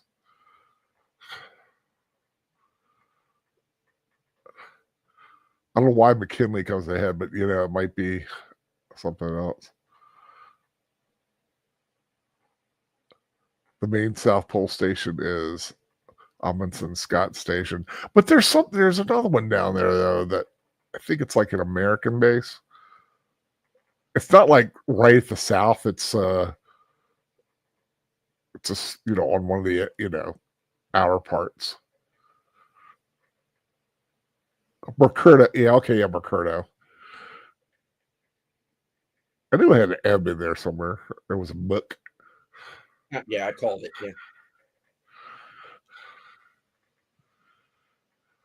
I only remember that from the thing, honestly.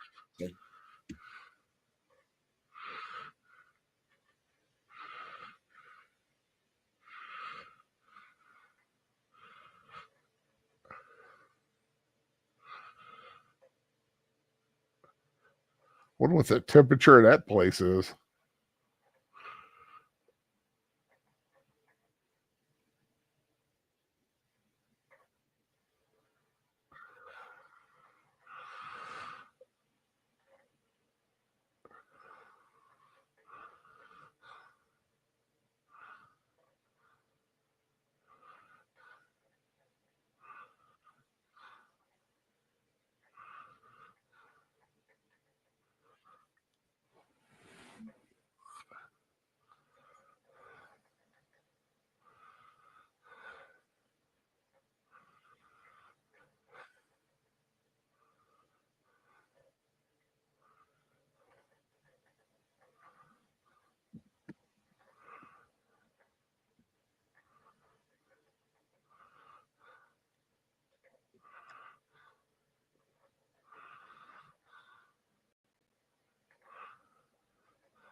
So something's gone horribly wrong. I'm assuming it was on that satellite.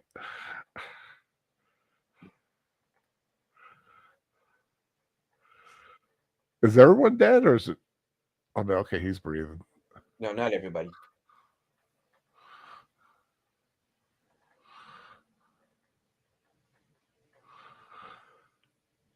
Tim knew someone who was in the South Pole.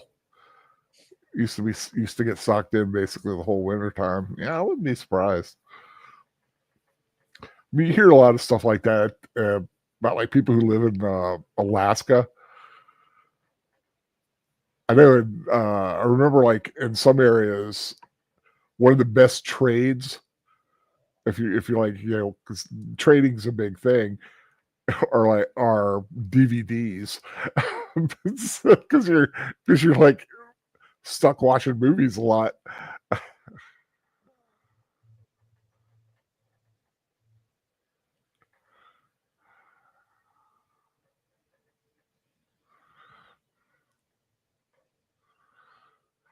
Okay, I'm McBain.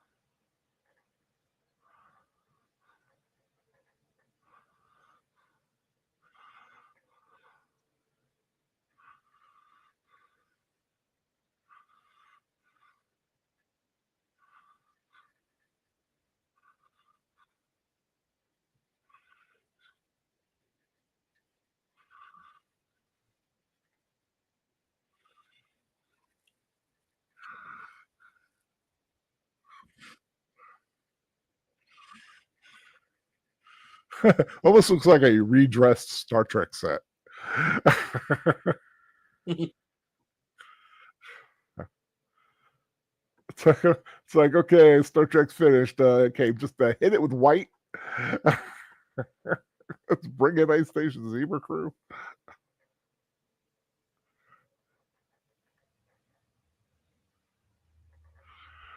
Whoa.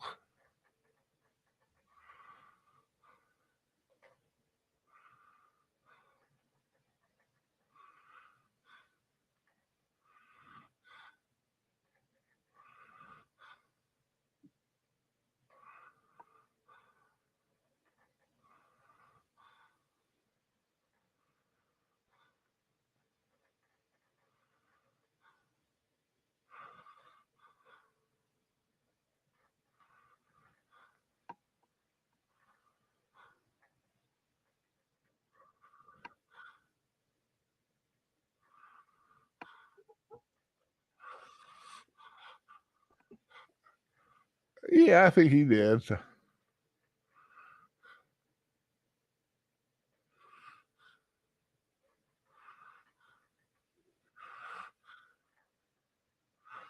He does not like being followed by the captain, does he? Okay.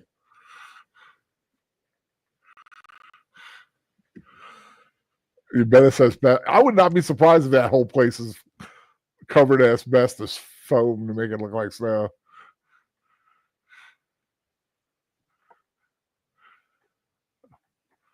The days before we knew better. Yep.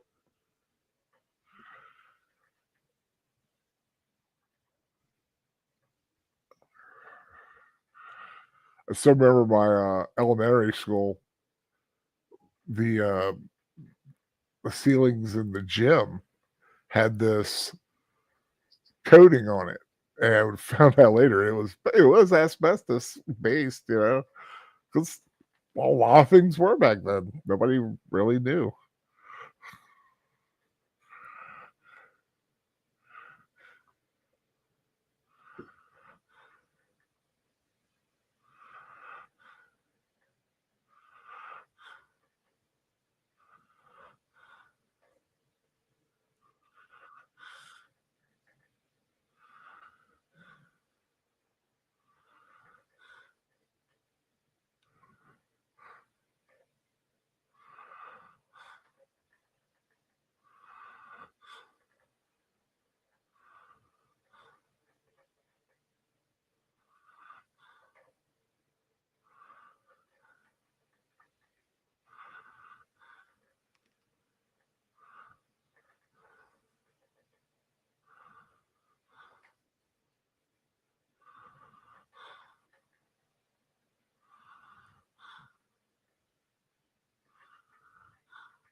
Probably to weaken it so the tigerfish could come up.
Oh, what happened? Yep. I got kicked out. Or maybe not. We'll see. Okay. Well, there appears to be two of me today, fellas. Yeah, there's two of you. I don't know what's going on, man. I don't know how that happened. All right. Well. Okay. Can you hear me? I can hear you, yeah. Okay. It was buffering pretty wicked there for a while.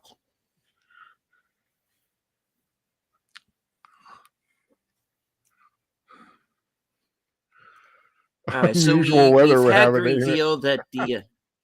Sorry, go ahead. Nah, I just was reading one of the gifts there.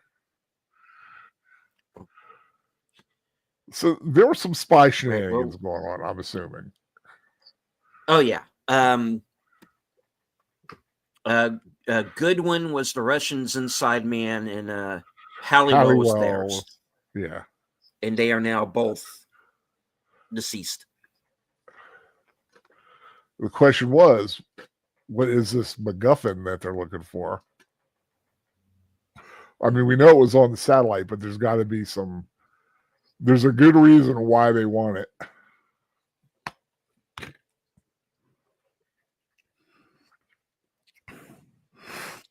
Now, of course, being a satellite, first thing I think of, photographs of places that you don't want anybody who's an enemy to know. Missile bases, air bases, things like that.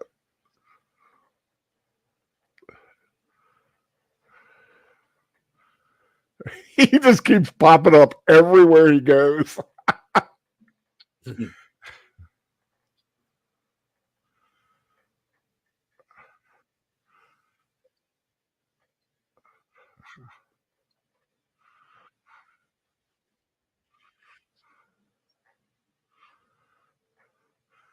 Well, you kind of put two and two together. Kind of like I did.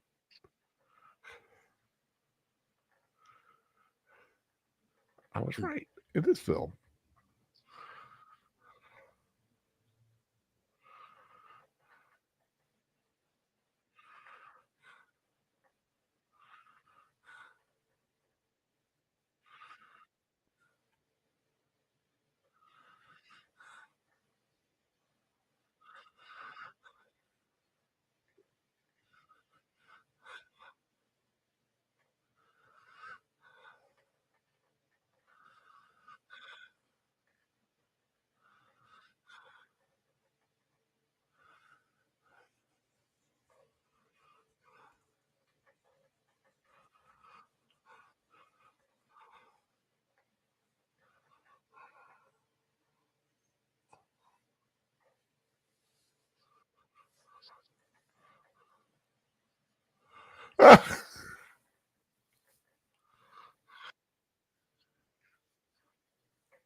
Oh, it's got everybody's secrets.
You say everybody's down there.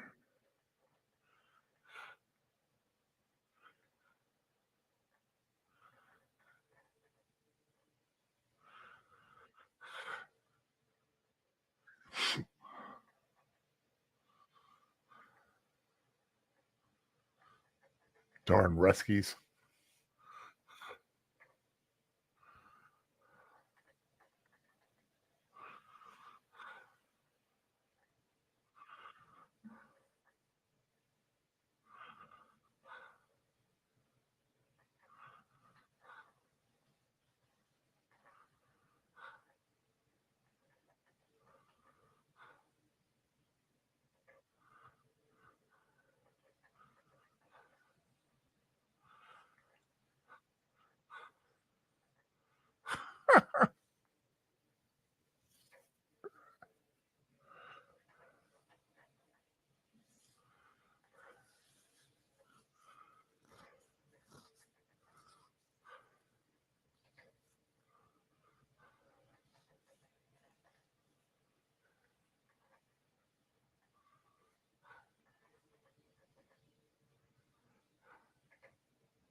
You're saying that like that's what I would have done.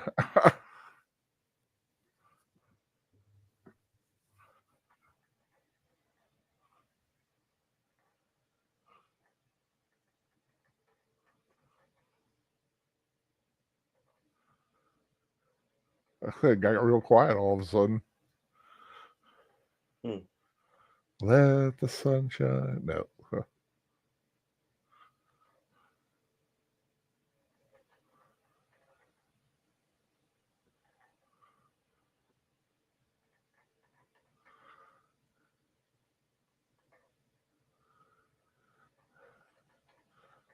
Man, that's like it just like turned off the weather.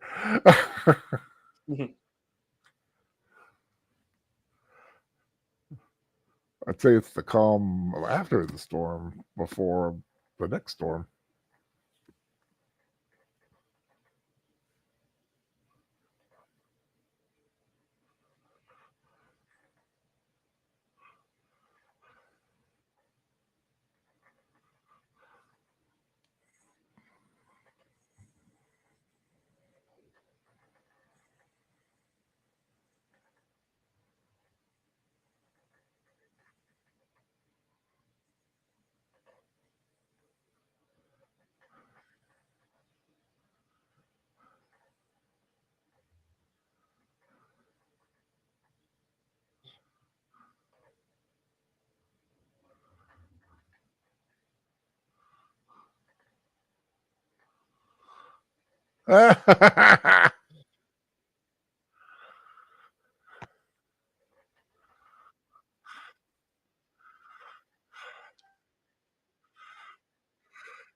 Luke Oot.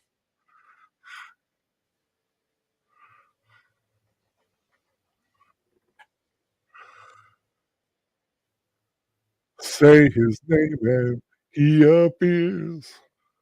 I believe in the tigerfish.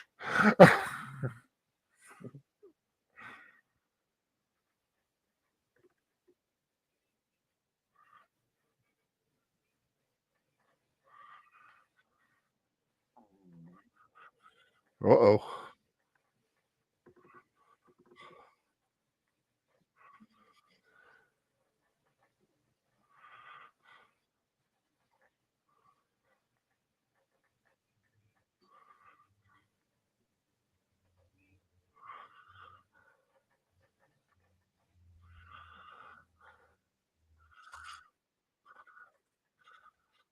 Woo, look at him 60s special effects.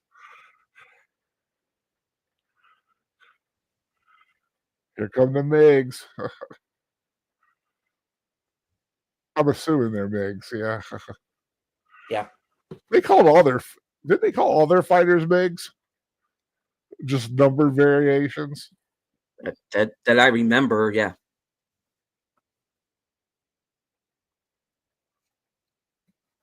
What did MiG stand for?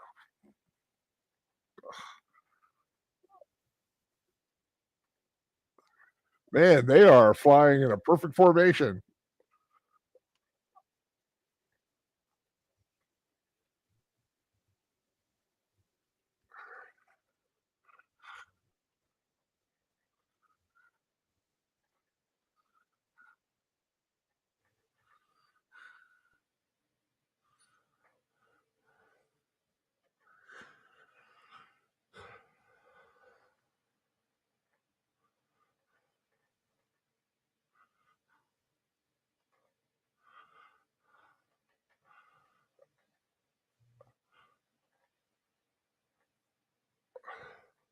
They're combing the desert, as they would say in Spaceballs. We found shit.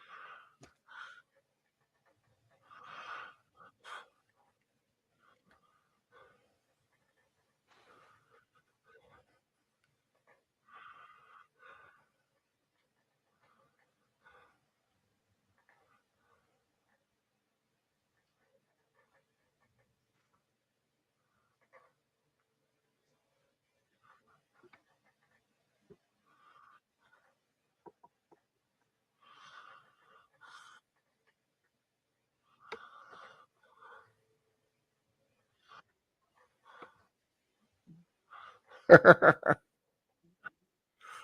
don't need no techno babble.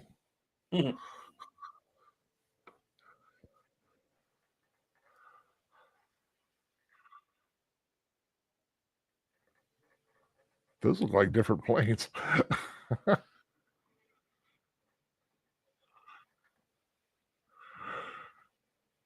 He definitely has some anger issues.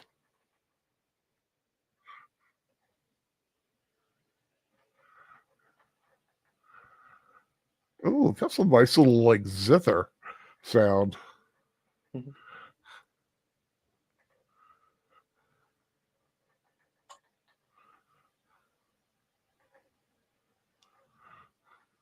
It's gone, McCready.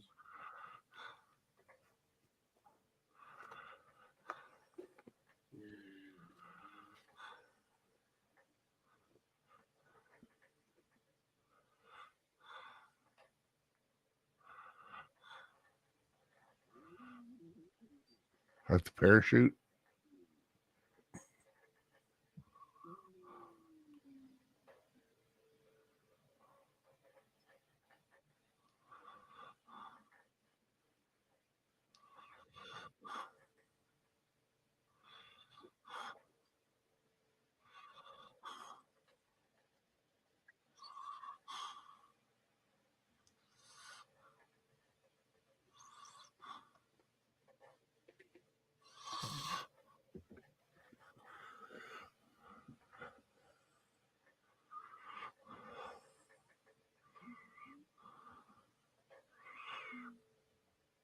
Oh, did they put it in that thing?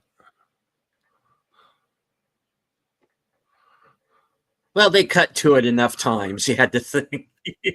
Yeah, it's like there's something about that thing, you know. Yeah.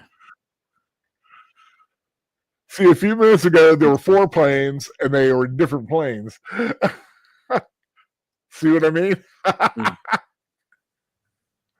Oops. I think there are like 2 different squadrons. Oh, okay. There you On go. the way. There you go. There you go.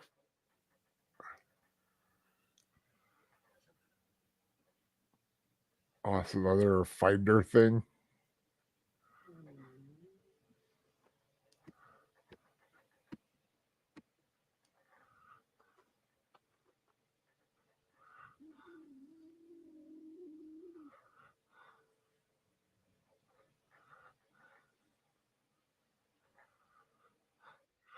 Oh! Hi, Kiba.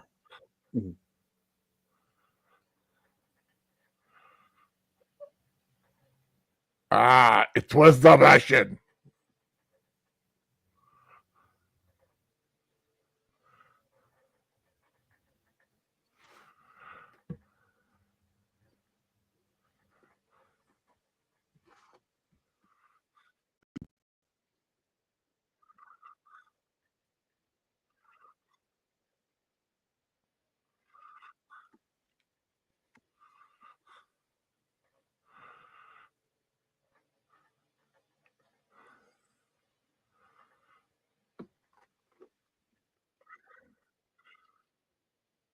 It would have been super obvious to make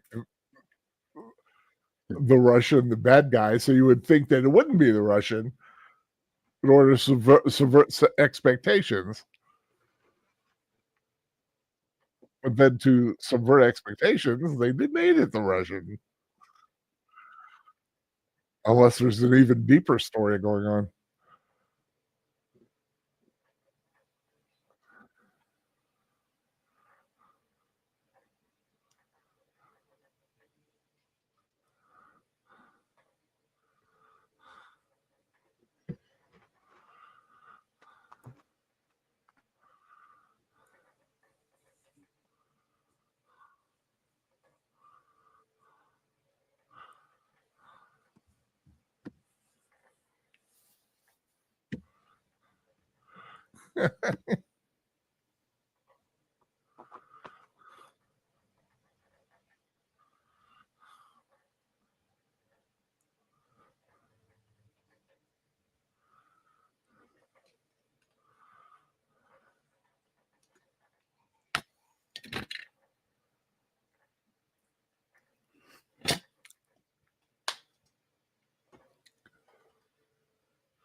So he's going to shoot him in quote unquote self-defense. Yeah.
Oh, I knew it. I was like, McGoohan's going to shoot him.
It's not Pennings. Okay, sorry.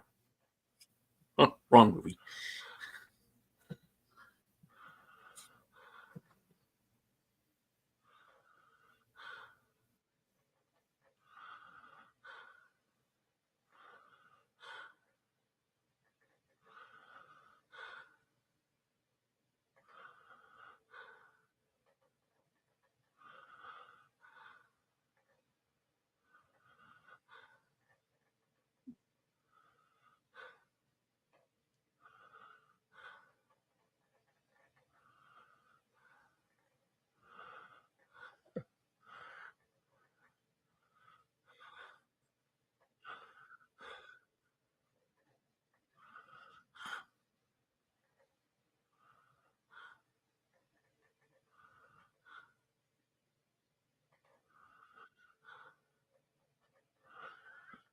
I just want to kick him in the nuts, man.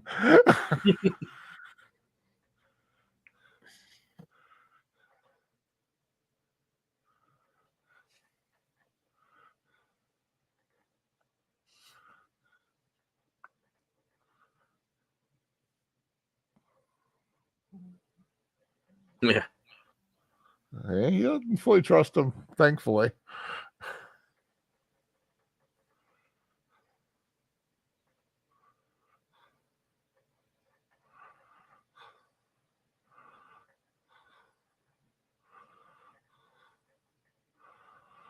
Ooh, a detonator? Yep. Holy crap, what does it detonate? What indeed? Everything, right?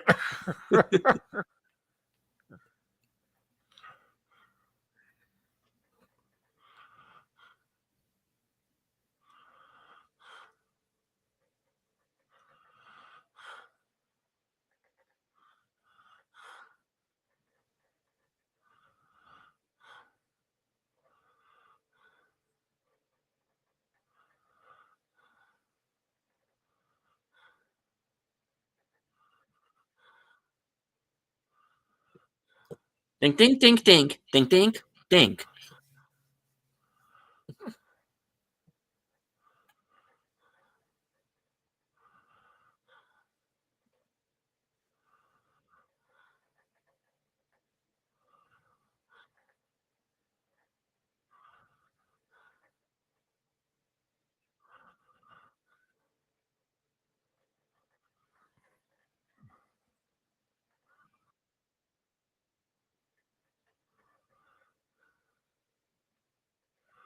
Oh, the planes again.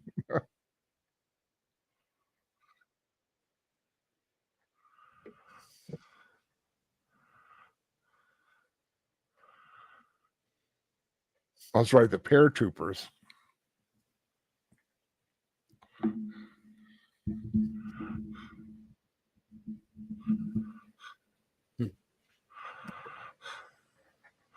This is where they discover a Nazi camp in Antarctica. Hello, Curtis. Tired midnight blogger himself, Curtis Selby. How you doing, Curtis? Thanks for joining us.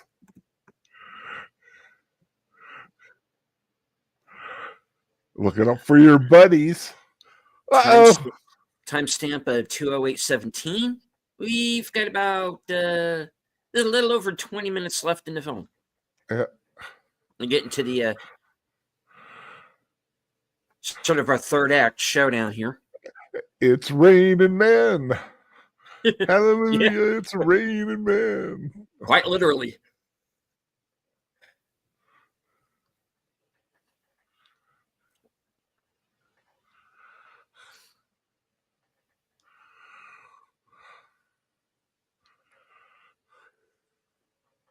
Quick, the Germans are coming.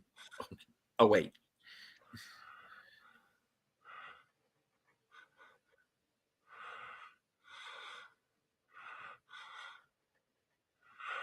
Oh, white for the man, red for the equipment.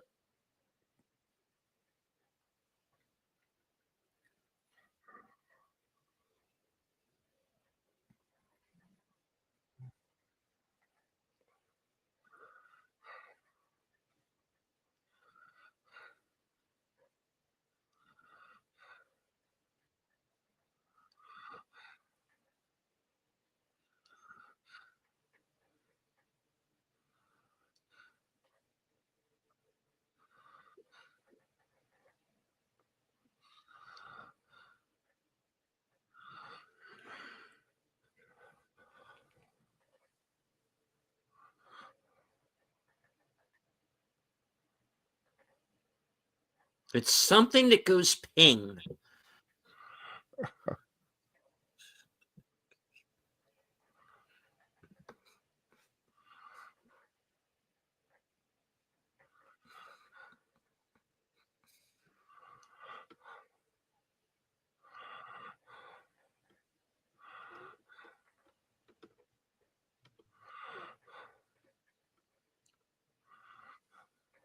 Really? Huh.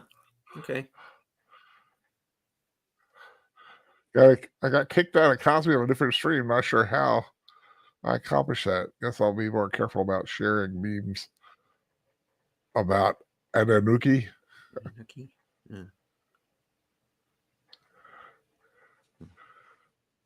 Was it somebody else's stream? I guess they just didn't like what you were doing.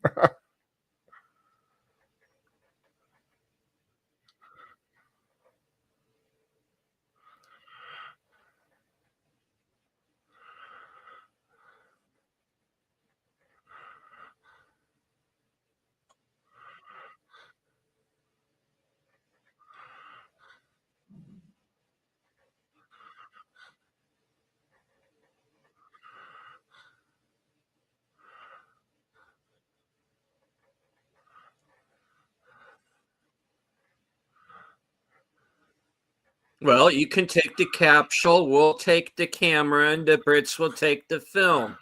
Yeah. Shit, oh man. And everybody's got what belongs to them.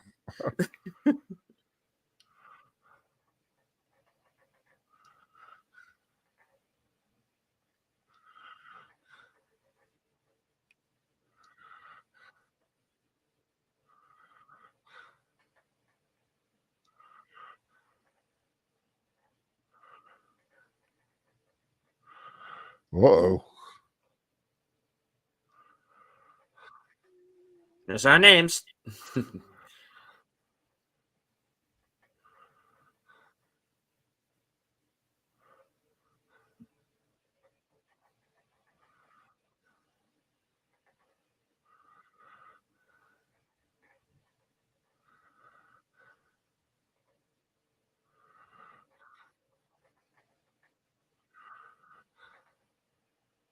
Oh, I have one of those.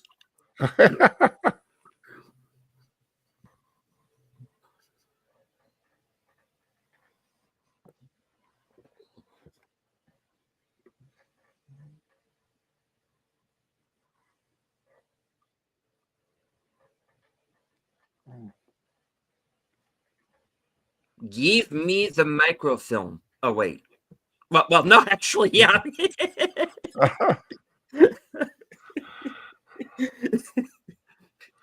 Don't make me use this gun. Oh. It's got a combination lock. He probably knows the combination. Oh, I'm sure he does.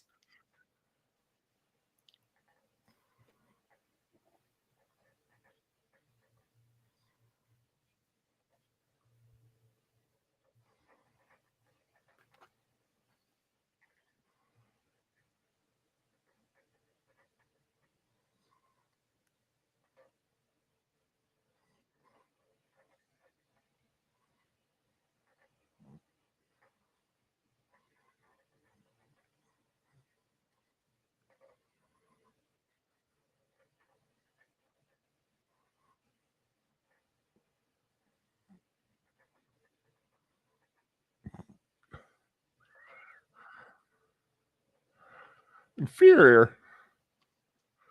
Screw you, man.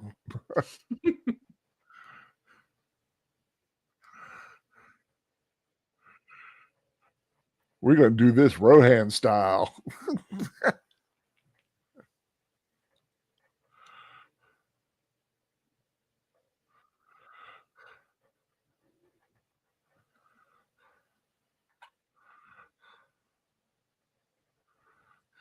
Oh, whoopsie.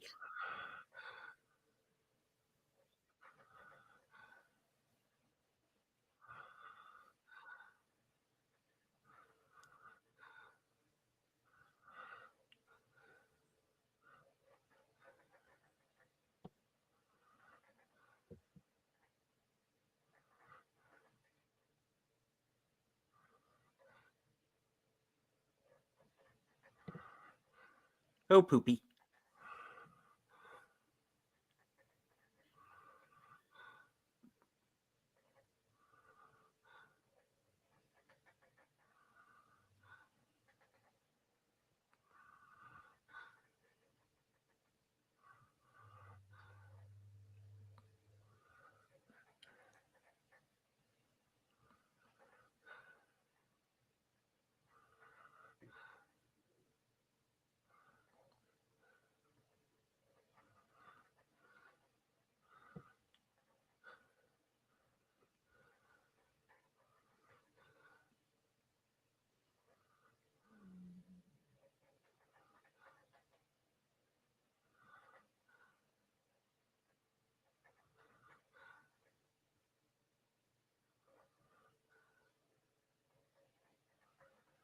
Line. So what is he thinking?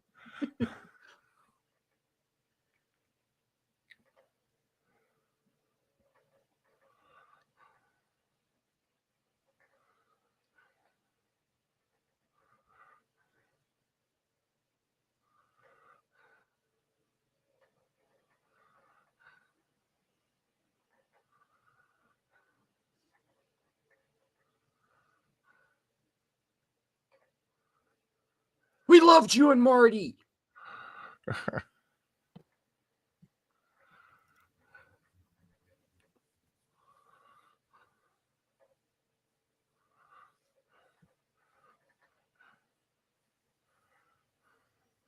And don't forget his time in the U.S. Navy as McHale.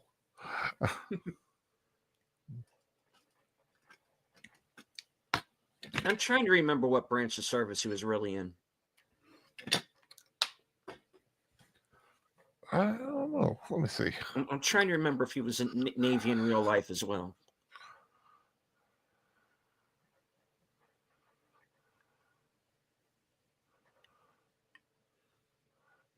He was Navy, yeah. Okay, cool.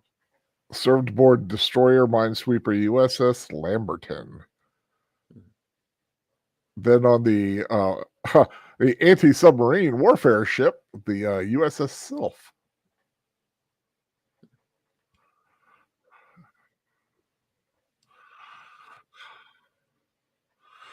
Good on him.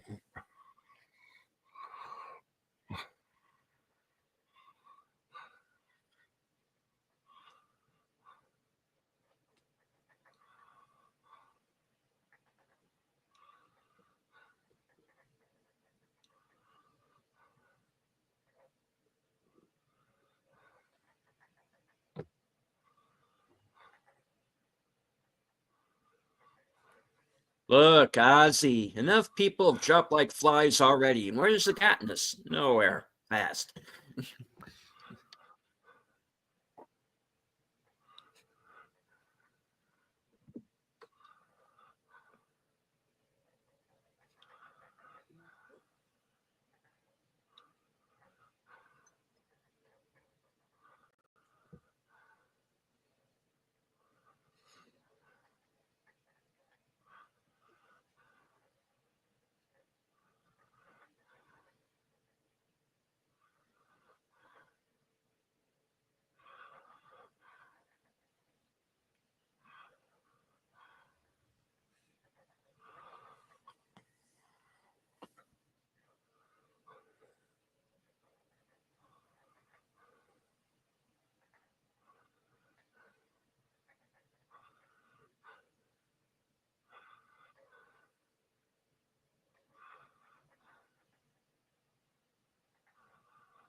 Things are about to get tense.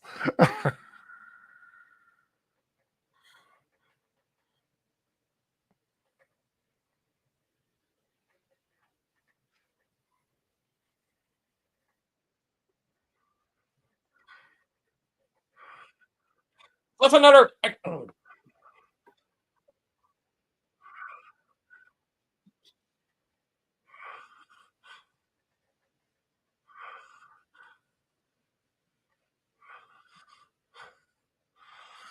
Having something with that much smoke and interference is not good for the guys who shot it either, because it gives cover to your enemy.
Uh-oh. He's going into business for himself.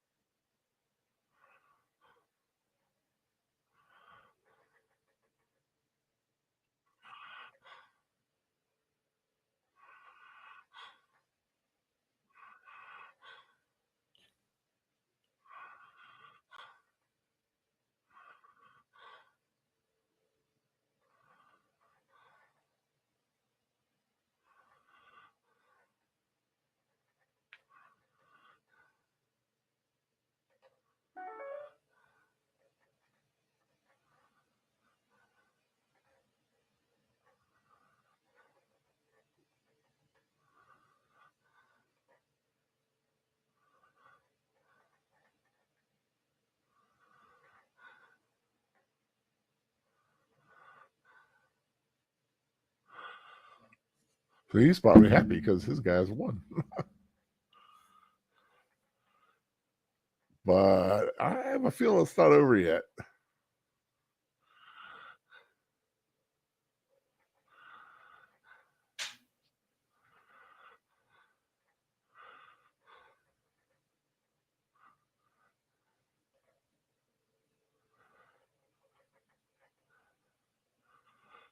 Oh, for plane recovery. Interesting.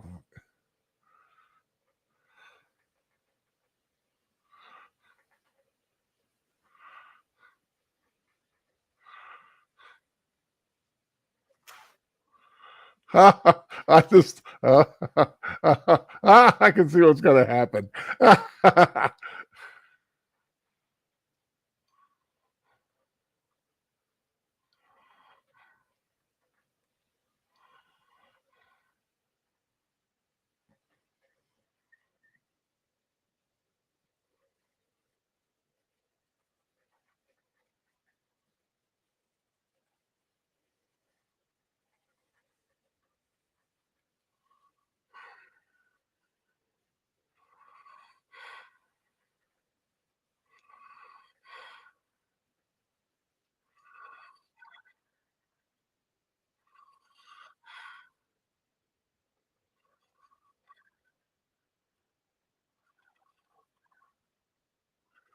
Nobody gets anything.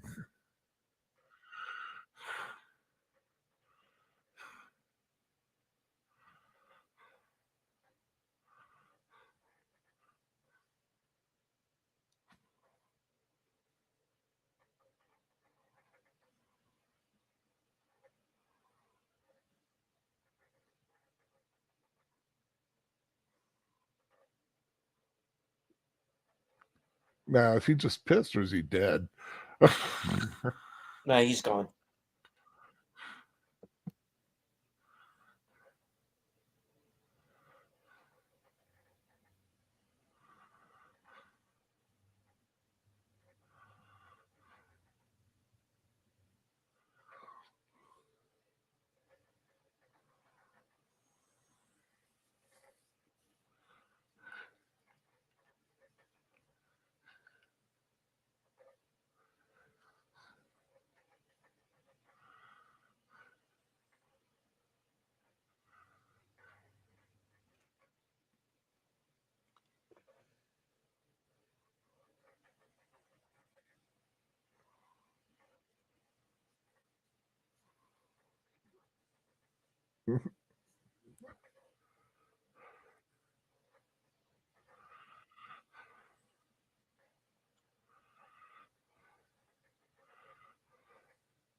Yeah. At least he's reasonable. Yeah.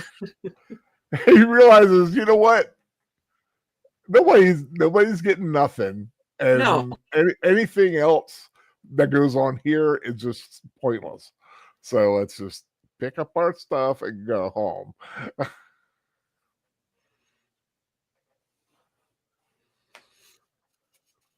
Ooh.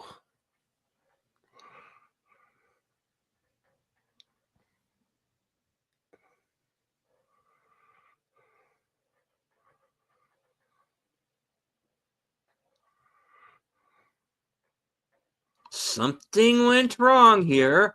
Just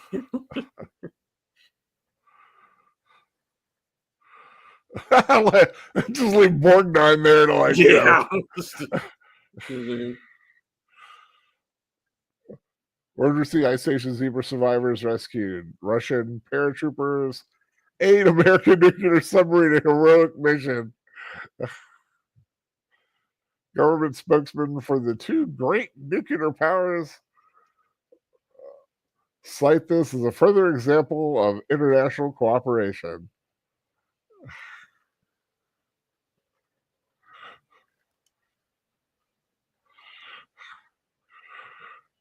The end.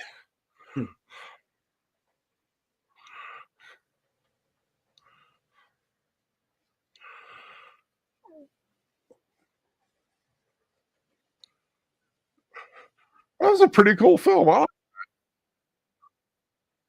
Maybe a little longer than it needed to be, but Yeah, definitely a and beautifully I shot.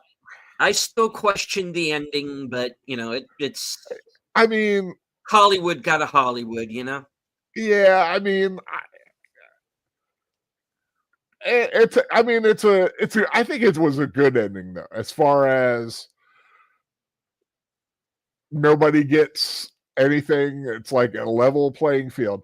The sad part is Jim Brown, man, he gets killed for like absolutely no reason, sadly. Yep. And that is Ice Station Zebra. I'm getting ready to shut down Cosby. Thank you for joining us. That is the overture going back up there. But yeah, like I said, it was a longer film. That's why we started at 7. Not sure yet about 2 weeks from tonight what we might watch. I do know the last time I talked when Boomer and I did Robin Hood, it's going to be at least till spring before he gets a chance to do another episode of Robin Hood. So it'll be films or who knows until then. Not quite sure what to watch next in 2 weeks. Friday. What? Okay, wait. Okay, next week. Next week is the 24th. Am I right? Okay. Yeah, I've got. Yes. I got dentist appointment on Thursday, which had gotten canceled before.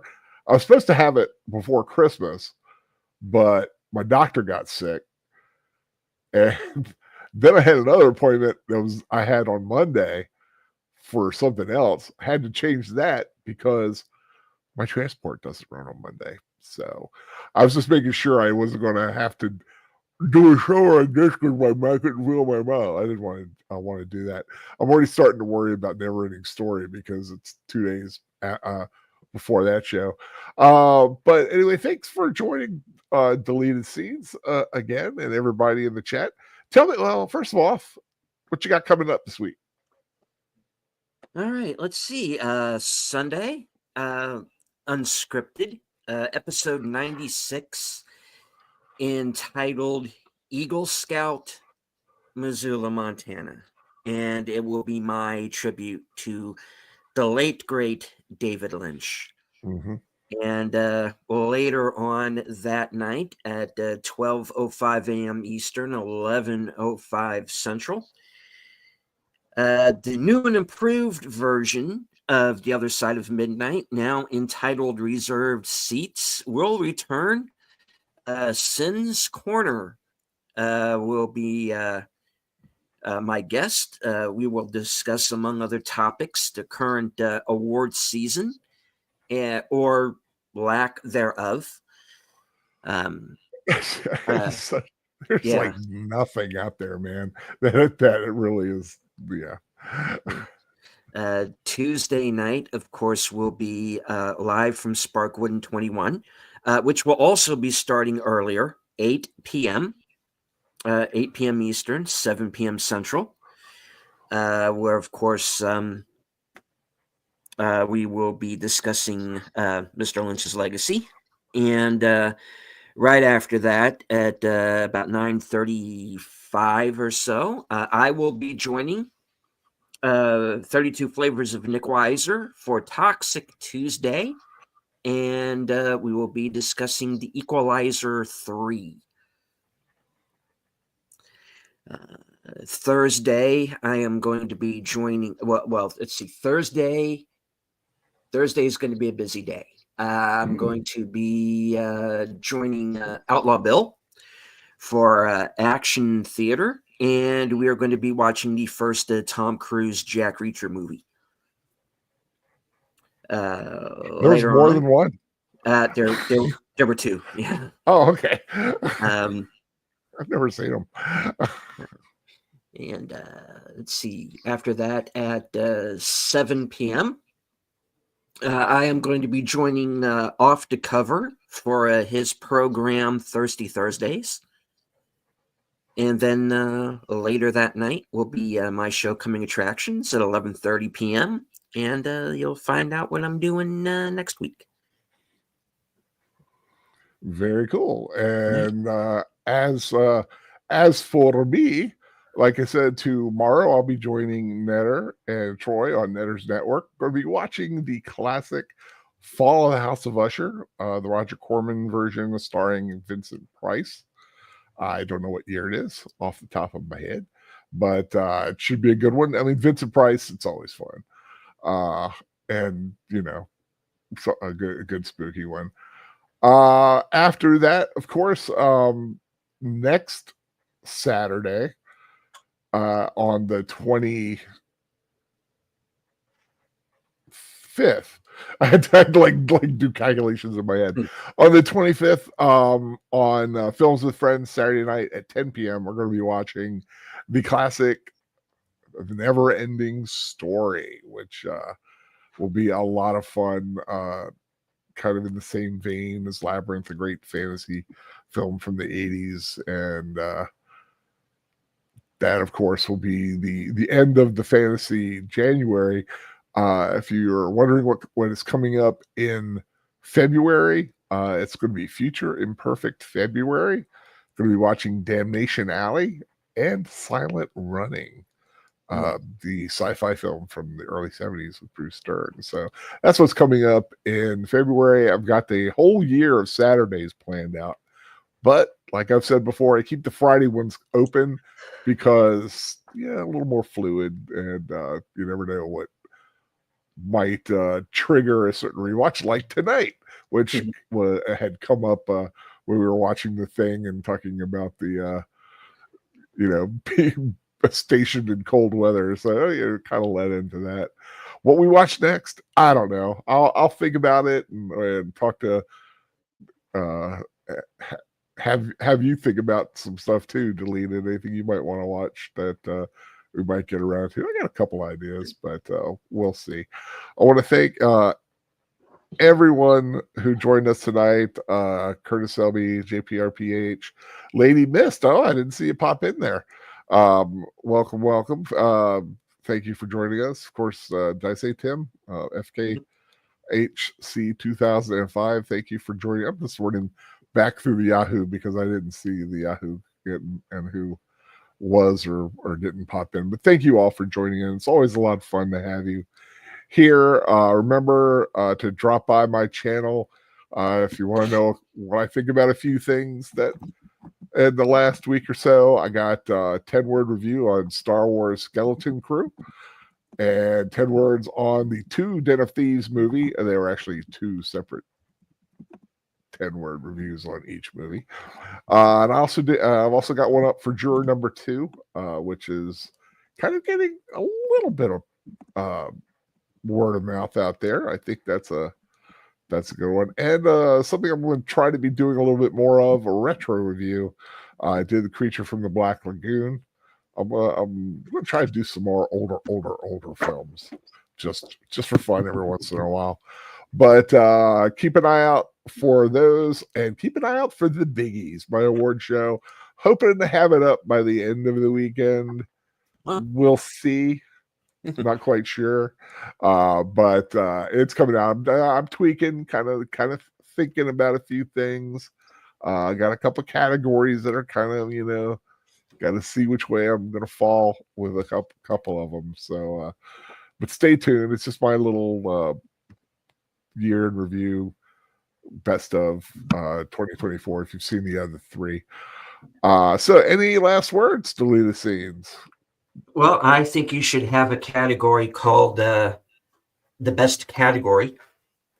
Best category? No, I do. Well, I do best. I do the best action film, sci-fi film, horror film, comedy. Wait, I lost something in there, but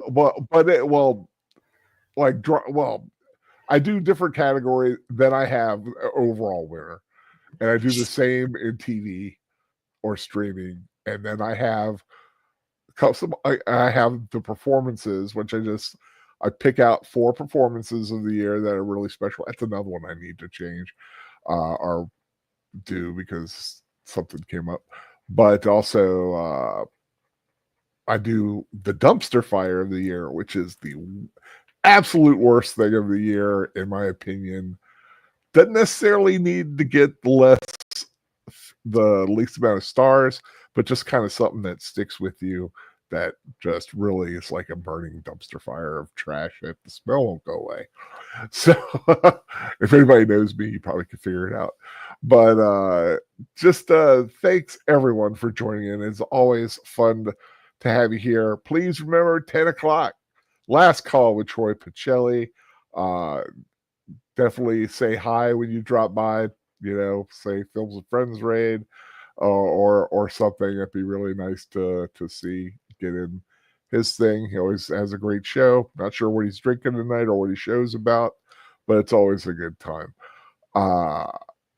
Thank you, everybody. Do you want to do your tagline before we go? All right, yeah. So I would like to once again thank everyone for joining us, both in the live chat and on Cosme. I do want to remind everybody that this was a commentary-only track. Due to YouTube guidelines, we could not air the film, but you can find it on Tubi. Just pause our commentary where they have the ads. So we're gonna good ad blocker. Yeah, that too. So from HQ in all points north, south, east, west, and beyond, good night, take care, stay strong, be safe and healthy, stay warm, because this is how we win. Take care, everybody. Have a fantastic weekend ahead. And of course, stay safe out there. Always, when you got a little extra time, find something fun to watch. Take care and go Commanders. Hey,